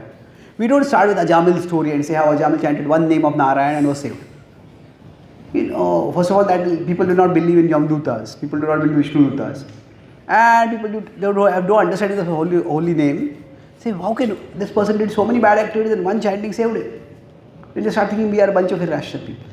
So when we start, we talk about how mantra chanting helps us to become peaceful, it helps us increase our concentration. There are medical research which shows how the brain waves become healthier, the neural imaging shows this. So instruct in a way that the person, a reasonable person, can have faith. So yes, the faithless people, it's not that they are deprived of spiritual wisdom, but the spiritual wisdom which if they hear, they will become antagonized by it. Don't speak that to them. If the soul is conserved, only passes through one world to another, but population is increasing day by day. So there are the new souls coming. So if number of souls is fixed, how is the population increasing? The three factors. First is the total number of souls is fixed, but the number of souls when we talk about population, like the number of souls, when you talk about souls, it is in different species, it is in different planets, it is in different universes. Whereas when we are measuring the population, we are simply talking about human population. So human population is increasing, but has anybody counted the number of trees? Has anybody counted the number of grasses? Has anybody counted the number of animals? Well, you say we have some rough count of some animals which may be endangered or near extinction. But the more deforestation has happened, the more industrialization has happened, grass has been cut down. The souls which were in those bodies, they no longer have that body. So the idea is that it's a very limited framework within which we are saying population is increasing. The souls are total number, when the total number of souls is present, the souls may change from one species to another. And they are presently coming into the human form from other species. And even on earth we can say there are so many other species whose population count may have decreased. We don't keep a strict track of them. That's why it's not a serious philosophical problem. Like Lord Krishna's another name is Vasudevaya, and it was present in the scriptures from the time immemorial. So when Kamsa was holding Vasudev captive in prison, didn't he knew what will be going to happen next?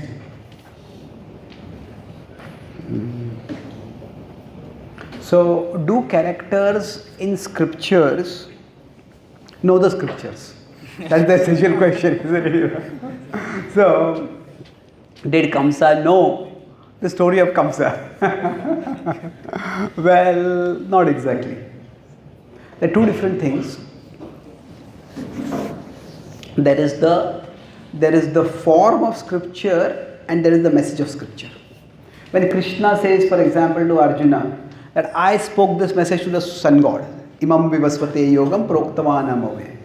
So when Krishna spoke it to the sun god, in that he will not say, I spoke this to the sun god. Isn't it? Because so there is a contextual part to scripture and there is a universal core of scripture. Prabhupada would call it principles and details. So in scripture there is a core message that is eternal. But specific stories, they may be revealed at particular time, they may not be revealed at particular time. So within the story of Kamsa, there is no indication that Kamsa knew at that particular time. Now was the Krishna Lila known at that time? Well, Krishna's divinity was known to some people, but what to speak of Kamsa? Even Duryodhan didn't accept Krishna as God. So the idea is that just because Krishna is present there, or just because Krishna is mentioned in some scripture, that does not mean everybody at that time was going to accept that as true. So yes, Kamsa did not, there is no indication Kamsa knew that this was going to happen, and even if Kamsa knew, he might not have believed it. So that's why that was not a relevant thing for him over there. Tulsi leaves are offered to Lord Krishna, and we know that there is a soul in every living entity. So does the soul of the Tulsi plant directly go to Godhead, or does it also suffer in the material world because it has no consciousness? So the nature of the relationship between the soul and the body, or the soul and the material counterpart, whatever it is, that varies for different beings. So for example, when we talk about Ganga and we talk of Ganga Devi. Now, is there a river called Ganga? Of course there is. But then the water in the river is constantly changing. So the Ganga's path can also change. Does the Ganga as Devi change? No. So now within Ganga there may be many life forms and each of them will have their own soul. So the relationship of Ganga with Ganga Devi with the Ganga river is different from the relationship that we as a soul have with our body. Our body is in a particular place at a particular time. It moves in a particular way. The relationship of Ganga with Ganga Devi is significantly different. Now Ganga Devi, so it's almost like there's a in between. It's like say the Prime Minister of a country. The Prime Minister of a country has a connection with the country. But it is not that the Prime Minister's body is the country. Isn't it? The Prime Minister has his own body and the country is there. But there's a strong connection between them. So Surya Dev, for example. Now is Surya the body of the soul called Surya Dev? Surya Dev is a person also. That person is in charge. So now, so that means there are three levels of connection I'm talking about. One is we as souls connected with our body. Then there are souls who have their own body, but they also have jurisdiction over a larger body of, like the Surya Dev has over Surya. Now there is Ganga, who is also a person, but she also has a relationship with Surya or Bhumi. It's one particular thing. Ganga, the water is continuously changing. Because the cells in our body are also changing, but the water in the Ganga is changing much faster than at literal level the water is continuously flowing. So with respect to Tulsi, the relationship with the soul and the body is a bit mysterious. It is not that in every leaf there is a soul. Tulsi Devi, Prabhupada explained, is one divinity. And she expands into every Tulsi plant. And in one sense, she also expands into every Tulsi leaf. So when we offer a Tulsi leaf to Krishna, then it is that goddess Tulsi Devi who is offering herself to Krishna through an expansion. It is not that the soul soul gets liberated or the soul goes through incarnation, the soul is unconscious. That does not apply because Tulsi Devi is an eternally liberated pure devotee of the Lord. So she expands into the form of each Tulsi leaf. Next question. When someone goes to spiritual world, does he remember something from material world? If not, then what is the difference between the person's stay before leaving and after returning to spiritual world? And if there is no difference, then is there still chance of disobedience again? Okay. So does a soul remember when you go? A soul remember when you go to spiritual world? In the spiritual world, everything is arranged to enhance our relationship with Krishna and our service to Krishna within that relationship. So what to speak of remembering what happened to us in the material world, the souls in the spiritual world may not even remember that Krishna is God. Yashoda Mai, does she remember Krishna is God? She knows Krishna is God. It's not that she is ignorant. But see, there is knowledge and there is remembrance. They are two different things. So when Yashoda Mai is serving Krishna, she is not remembering Krishna is God. Krishna is my beloved child, I have to take care of him. So whatever we remember is what we remember is what is favorable for our service to Krishna and our relationship with Krishna. So anything that is not favorable or not necessary, that we don't remember. So in that sense, it's unlikely that we will remember what happened in the material world to us in the spiritual world. And there's no need for all the unpleasant memories when we are completely there with Krishna and we are serving Krishna. So then what is the difference? See, there is conscious learning and there is subconscious learning.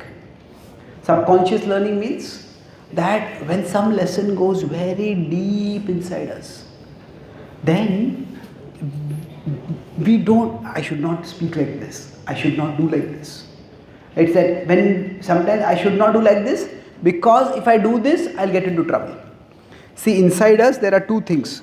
There is conscience and there is intelligence.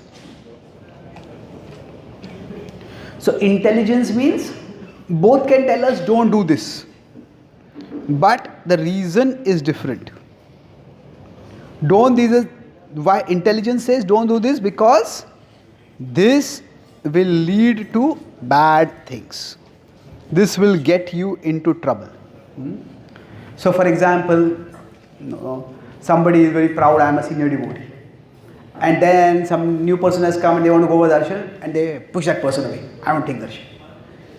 And then they take darshan over there, then they come to know, oh, that person who I pushed aside, that is actually the secretary of the chief minister of the country, chief minister of the state.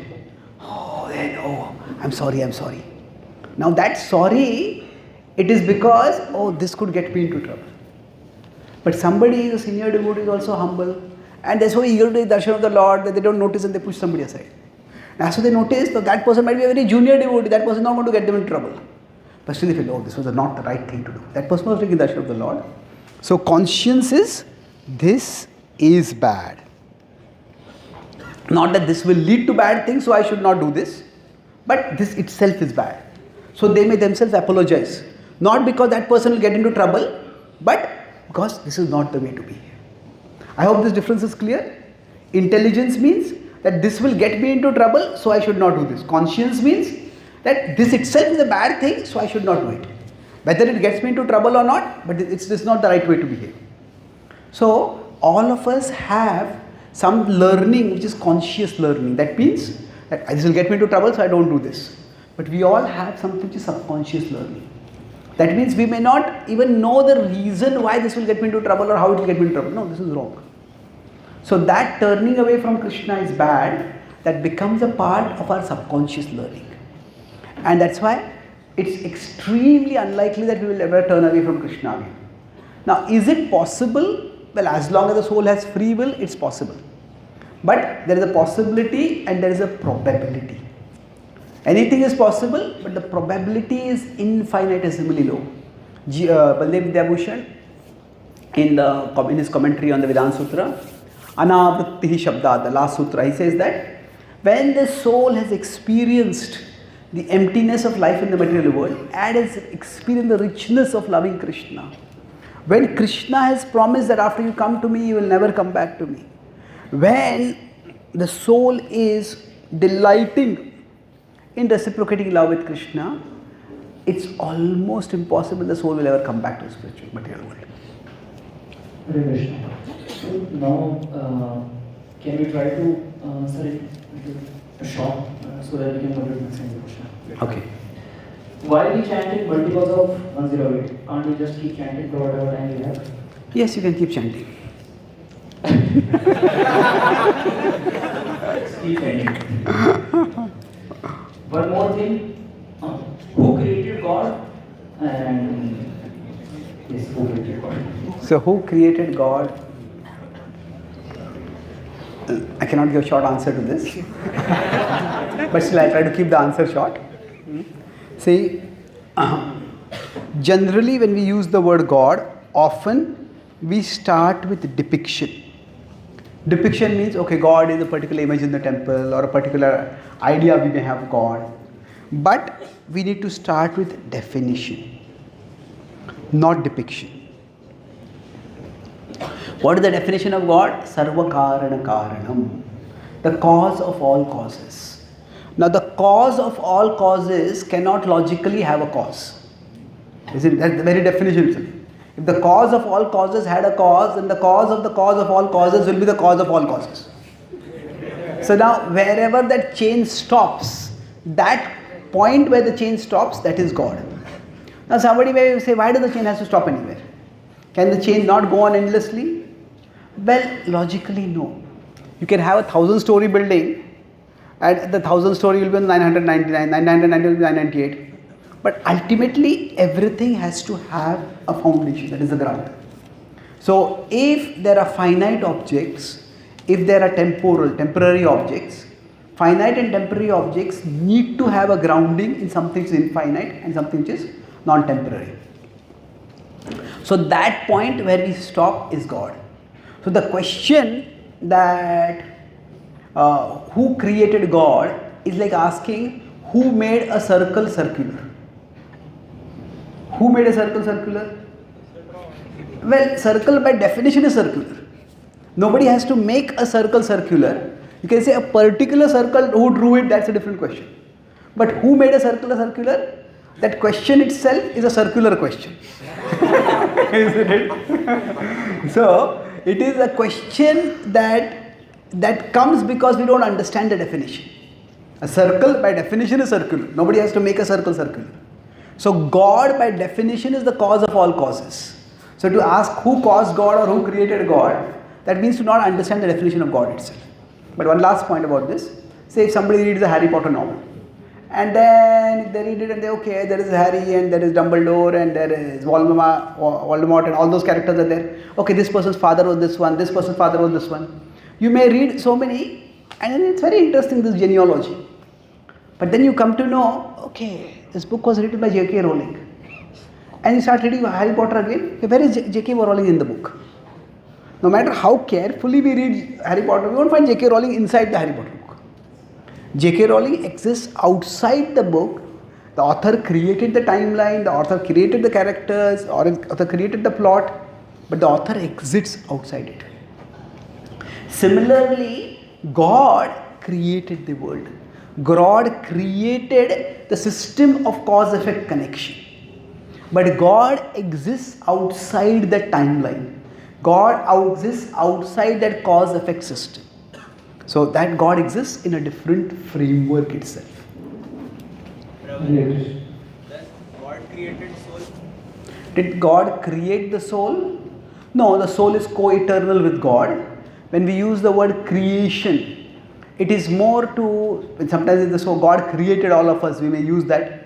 That is more to indicate the position of the soul as a subordinate part of God rather than to indicate the chronology of existence. So there are two senses in which you use the word creation. One is in a metaphorical sense that we are created by God in the sense that we are subordinate to God. And second is, we may say we are created by God in the sense that our body mind machine and our embodied condition, our body is created by God. The material world is created by God, and within that our existence is created by God. Can you please explain the differences between or the definitions of Mayavadi, Brahmavadi, Nirvisheshwadi, Nirakarvadi, Shunyavadi? Do you really want me to answer this in short? Okay. Mayavadi. Okay. Let's see, how do we answer this in short? That they all do some vad. There is, so vad can mean argument, but specifically it means some proposition about the nature of reality.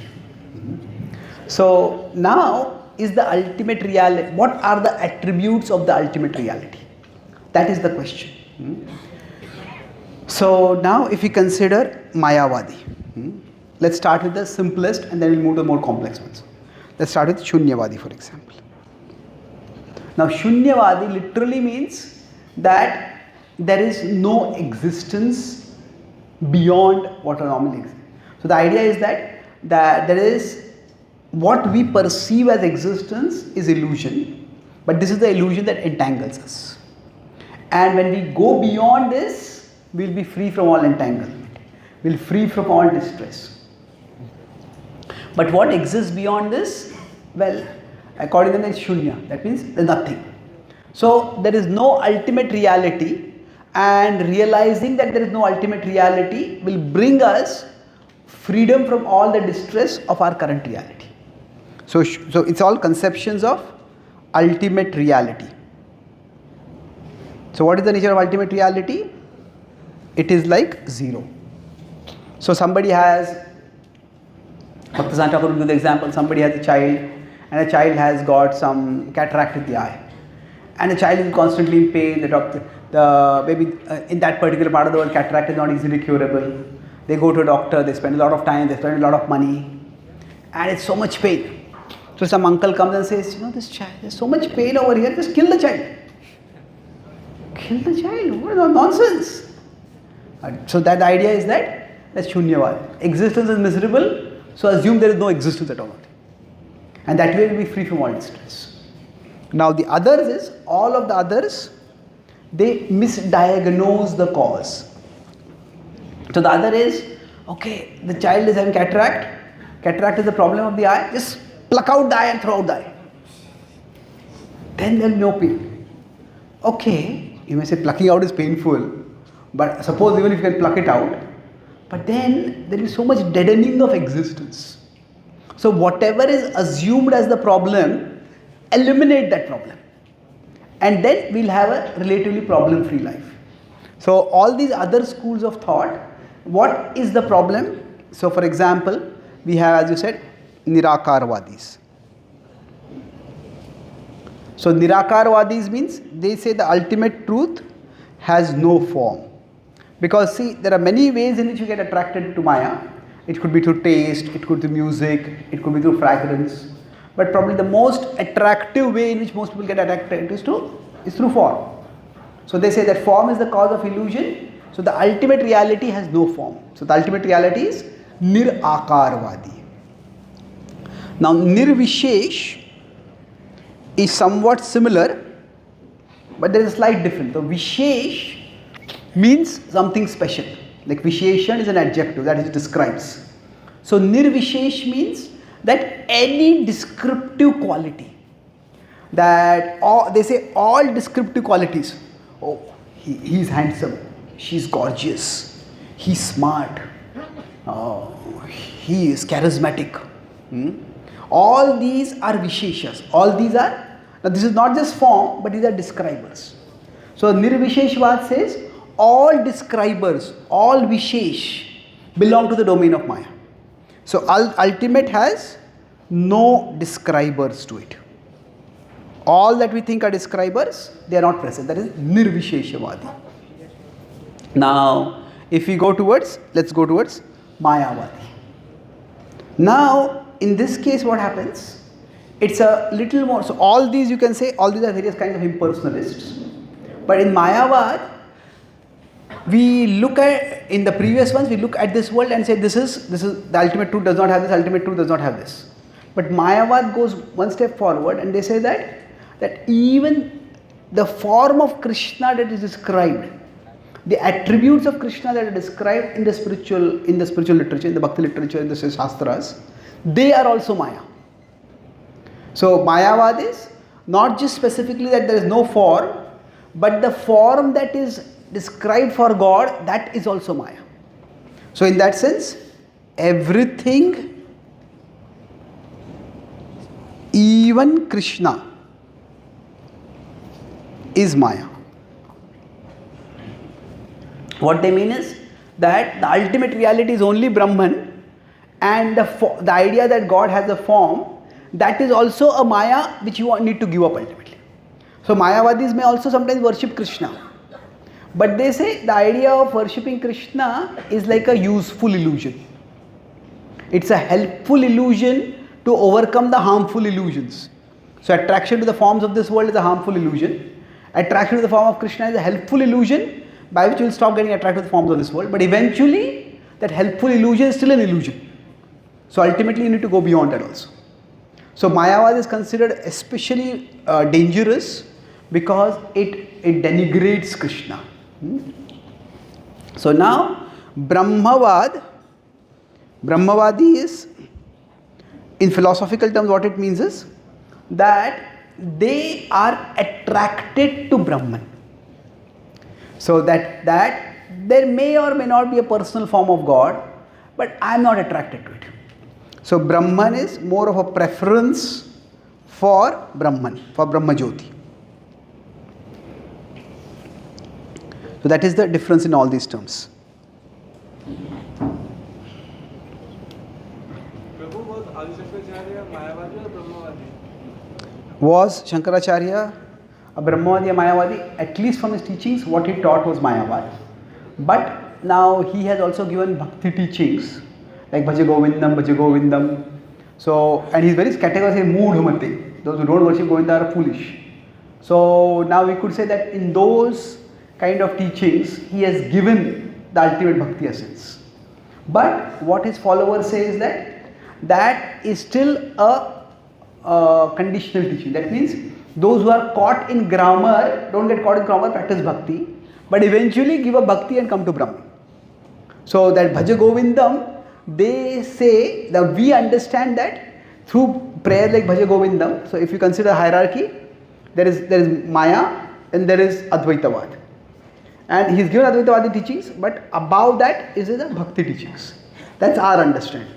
But their understanding is there is material moha in the material world, and there's Bhakti to come out of it, and then ultimately there's Mukti. So he was, from the perspective of the mission that he came to give, he was actually a devotee. But in terms of the philosophical teachings that he has given, the teachings associated with him are technically called Advaitavad. Now within Advaitavad, subsequent generations of thinkers developed that thought, and it has become associated with Mayavad. But did he give that thought that the form? Well, he did talk about how in his philosophical teachings, in his Sharika Bhashya commentary, he categorically establishes Brahman is the highest reality. So in that sense, we could say that he is definitely, in his philosophical teachings, he is not talking about Bhagwan as the ultimate reality.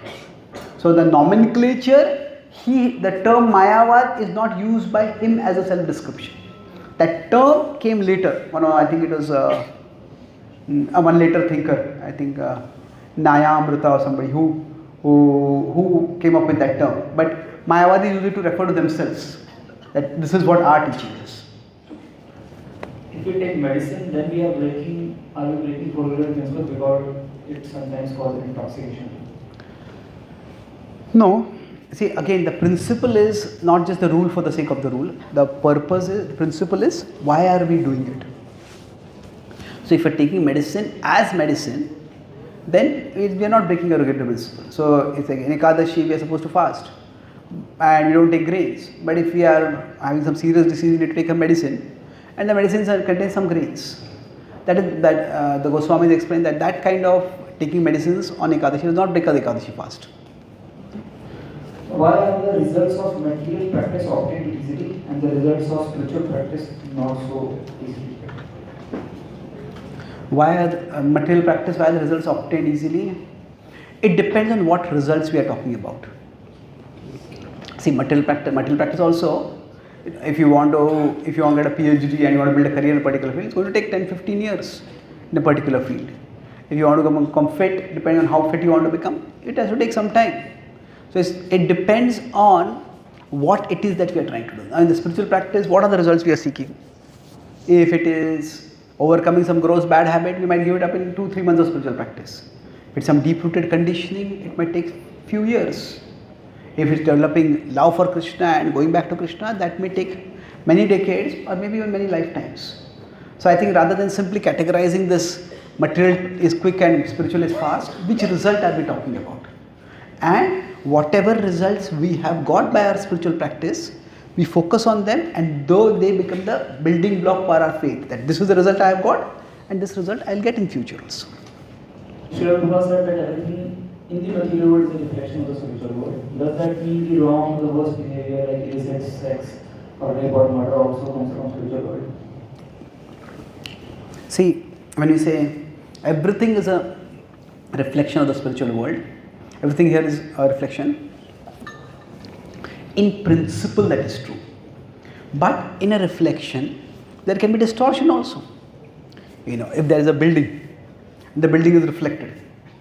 Now, if the waves are moving, then in the reflection you might see the building has this floor and this floor, in between there is nothing. Isn't it? A building doesn't exist like that. So, that means in the reflection there is an image of the original, but there is also distortion of the image.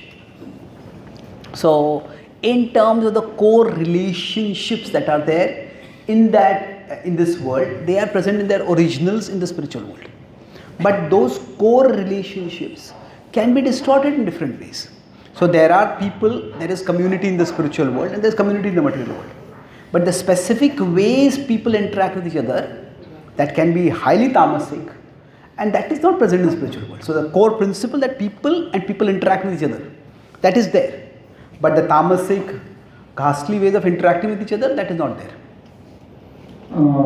Senior devotees tell us to not read 10th canto now because we are new, but we like Netting verses like Gopi. Can we do so? I think if you take guidance from senior devotees who are guiding us, and if you feel very attracted to something, it's not wrong to read those things. It's just that we have to be honest with what is the effect. The effect can be pratikul to our bhakti, because if we focus on Radha Krishna pastimes, we may see them as mundane. So it's like, say, if I am here and here there is a real tree, and then here there is a reflection of that tree. So now what is happening is, there are two possibilities. One is, the ideal situation is my consciousness is here, and from here, from the reflection, I want my consciousness to go over here. This is the journey of Krishna consciousness. Now, in the journey of Krishna consciousness, if I am convinced that this is the reality, is the primary, then what happens?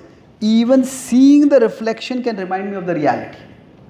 That means, Rupa Goswami says, when he sees that how much a boy is attracted to a girl or a girl is attracted to a boy, seeing that, I pray to Krishna, may I become attracted to you.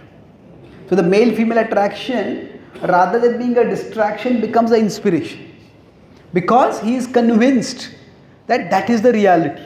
But if illusion can be so powerful, let my attraction to reality be more powerful.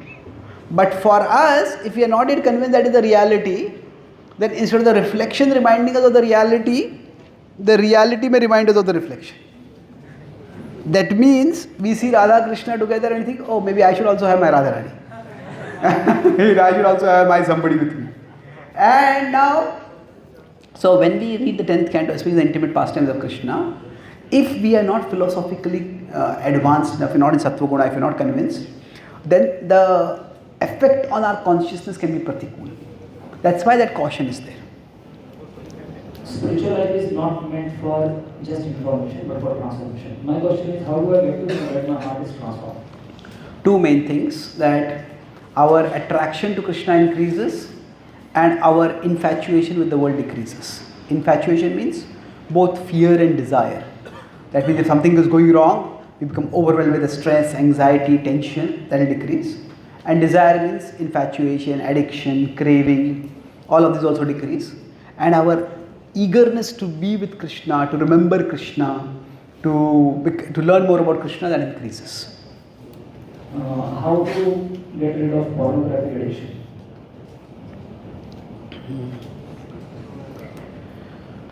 In general, Krishna says that any kind of temptation, there are two broad principles for us.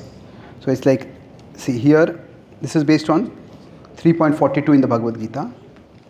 If you consider this is the soul, near the Indriyani Paranyahur, Indriyebhya Parammanah, Manasastu para buddhe, yo buddhe parasasusa.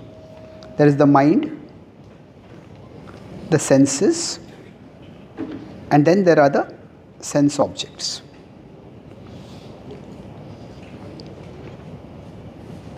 So now this is basically the conditioned soul. This is the self as we are. The soul, mind and senses.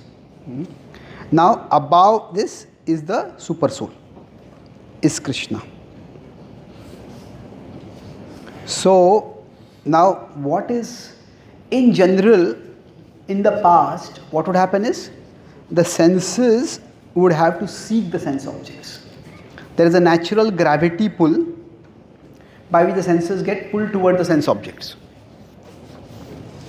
But still, there was some effort required to get to the sense objects, especially with respect to sexuality. Now, with respect to pornography, what happens is that the sense objects become, at least in the form of images, they become readily accessible wherever we are.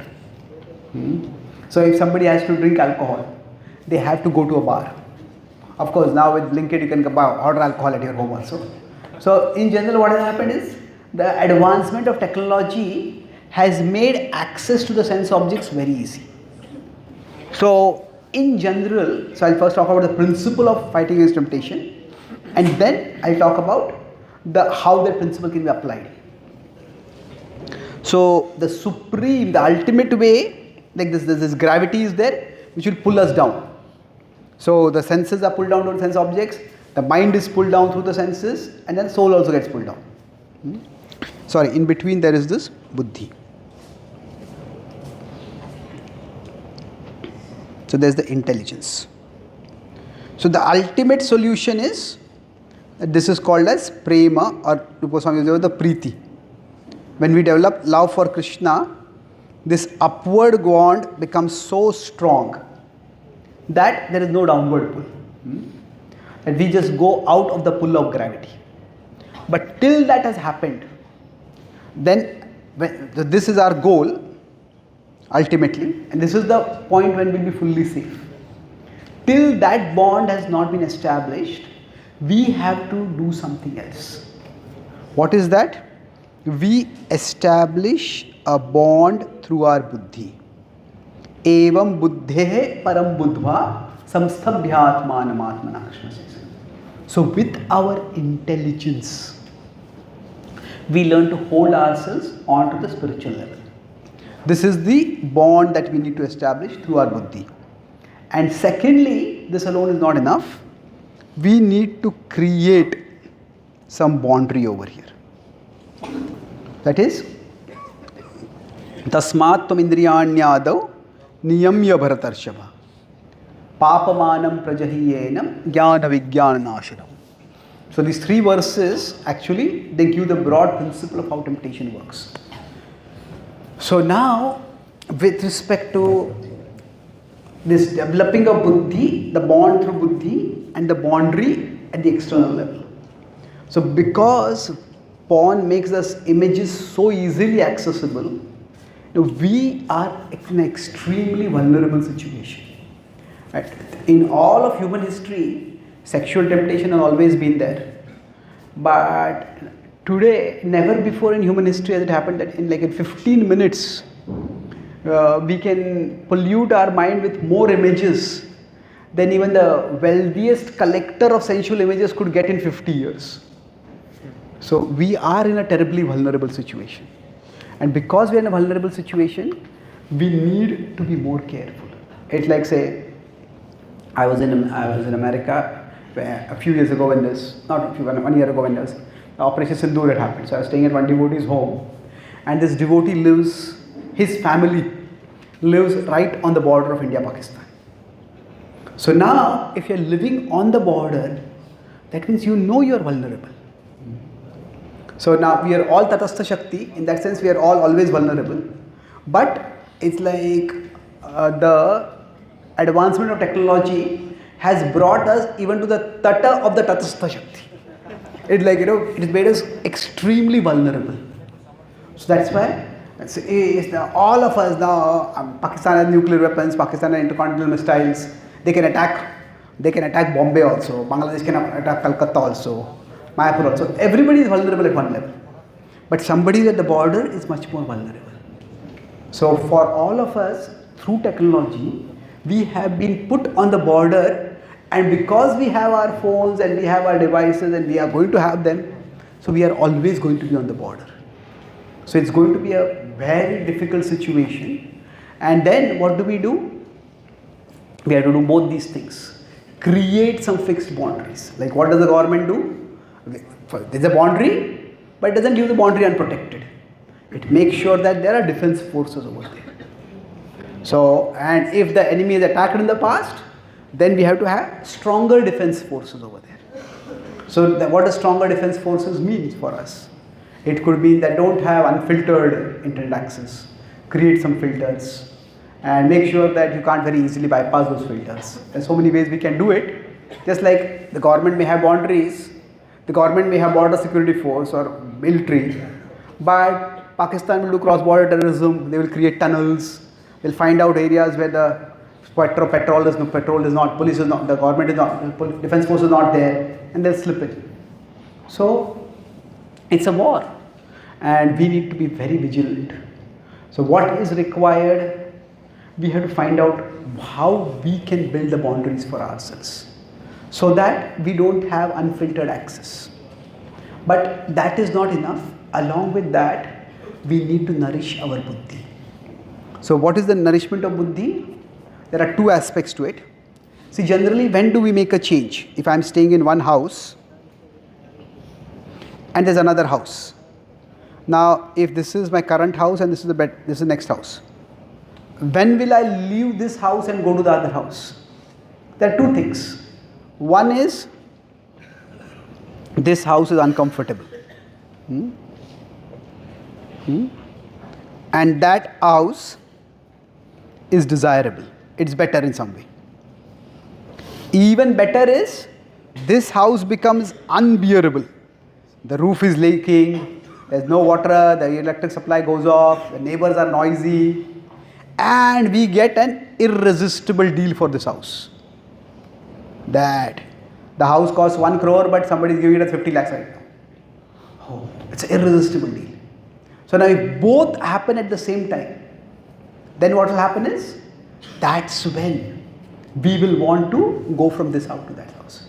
So like our current stage is a vulnerable, maybe attached, we are impure state. And we want to go to the pure state. So by the practice of bhakti it will happen. But we need to practice bhakti. And for that we need the motivation. So what happens on a daily basis, if I am here, if I choose the pure or choose impure, it doesn't seem to make much difference. One day if I see some image, what is the big deal? That small choice does not seem to make a difference. But over a period of time, it is going to take us into very different directions. That's why with our buddhi, we need to understand what is the benefit, what is the glory of becoming free from it, and what is the danger of being entangled in it. And where will this take me in the long run? So if we understand this, that itself will give us the conviction. Nobody can say that I can't control myself. We can control if we, with our intelligence, understand the consequence. See, Ravan is the embodiment of lust. But even Ravan controlled his lust. How?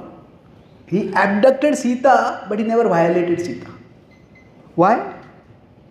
There was a curse that if he tried to violate a woman, he would die. But what does that mean? That means he understood. He craved for Sita, that lust was there. He says, okay, I want to enjoy Sita, but not if it costs my life. That means even he had, with his intelligence, he understood this is the consequence. This consequence is too much. I don't want to do it. Then I don't want to take that risk. Then we may say that then if he was afraid of that consequence, why did he abduct Sita? See, his hope initially was that if he just presents himself to Sita of how powerful, how wealthy he is, Sita will voluntarily give herself to him. When that didn't happen, then he thought, when Ram told him, give Sita back, otherwise we will kill you. He thought that I will kill Ram, and when I will kill Ram, then Sita will have no other option and then she will come to me. So, it was not that his lust was, it was not that the lust, he was free from lust or his lust was under control. But just because lust was not under control, that was not completely out of control. So, everybody has the capacity to control themselves. It's just that what consequence is unacceptable for me. For Ravan, okay, that I have to fight a war, that's a consequence that I can deal with. I fought many wars, I will win this war. But that I will die. That I will die when I am trying to enjoy someone, I just fall dead. That will be so embarrassing, that will be so humiliating. That is the consequence, I can't bear that. So we have to use our intelligence to convince ourselves that the consequence of this is terrible. The consequence of giving into is bad, and the consequence of, the word consequence used negatively generally, the result or the fruit of going beyond it is glorious. So once we do this, so that means there are three stages. First is the boundary which we establish so that we can't just indulge. We are very vulnerable. We have to make sure that we have the boundary. Second is that with our intelligence, we need to convince ourselves it's not just a small choice. It's just a casual thing. One time I did, what's the big difference? It's a small choice, but a small choice, seeming small choice, can actually steal our entire life in the long run. And then by that, ultimately, we commit ourselves to practicing bhakti, bond ourselves with Krishna, find out which activities of bhakti can enable us to become absorbed in Krishna. And when we do that, then param drishtva nivartate. Thank you very much. Hare Krishna. So, last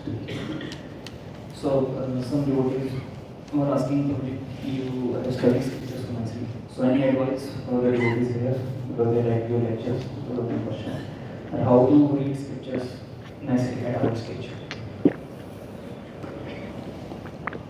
How to read scriptures?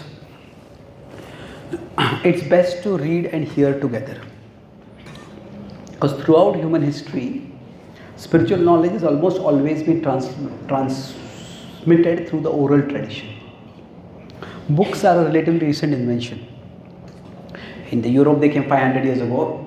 In India, I'm not talking books, but widespread availability of books. The printing press came out 500 years ago. In India, it came only 200, 250 years ago. For thousands and thousands of years, knowledge was transmitted through the oral tradition. Books were written by scholars, false scholars, and books were relatively rare. So, in the initial stage of our spiritual life, we learn much more through the oral tradition than through the written tradition. That means that's how it has happened historically, and that's how it will happen to us also. So, when we are reading, try to make your reading harmonize with your hearing. That means, if you are reading the Bhagavad Gita, you can read and you will understand some things. But if you can find some senior devotee who has given some classes systematically on the Bhagavad Gita, then read the Gita and hear the class. So it will be much slower, but not only will you understand the Gita better, but you will also understand how to understand the Gita. That is, I had read this point, I never thought this could be connected this way. Oh, this can be seen from this perspective also.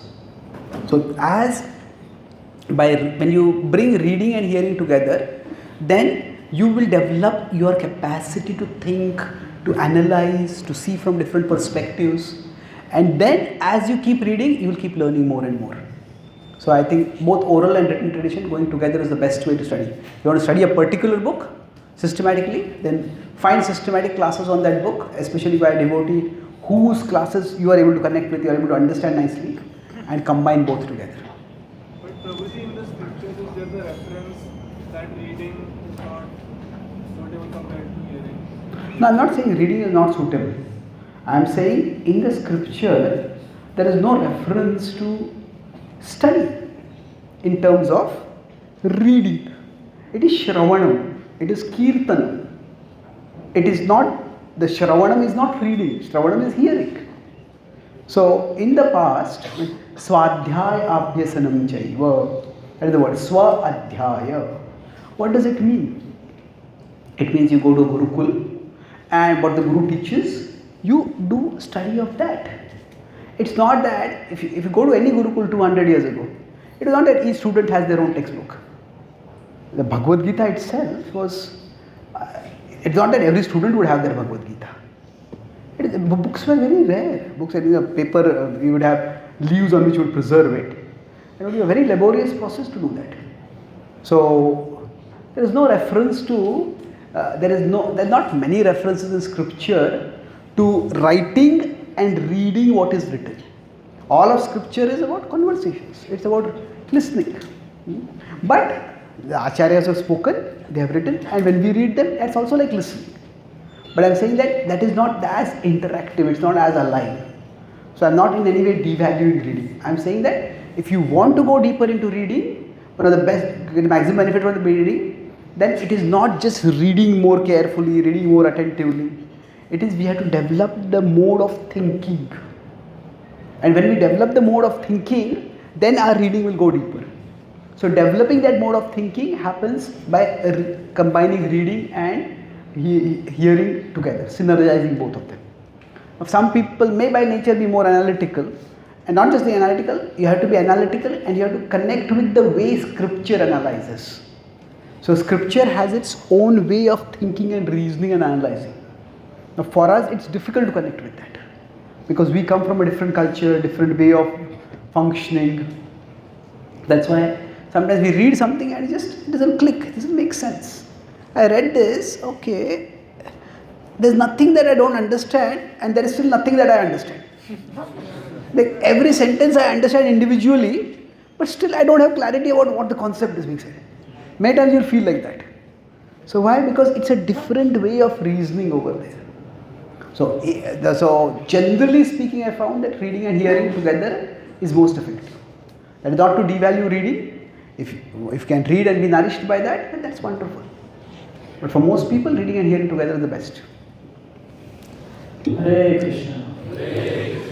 So I'd like to heartily thank Prabhuji for giving so much of his time and wisdom and sharing that in a way that we can understand and also apply in our life. So we like to thank Prabhuji by loudly chanting one time Hare Krishna. Hare Krishna, Krishna Krishna, Hare Hare, Hare Ram, Ram Ram, Hare Hare. We are very sorry, we do not take all the questions. Many questions are there. So my request is, this is not the first time this is happening. Already had happened in the past also. So in Prabhuji's website, thespiritualscientist.com, there are around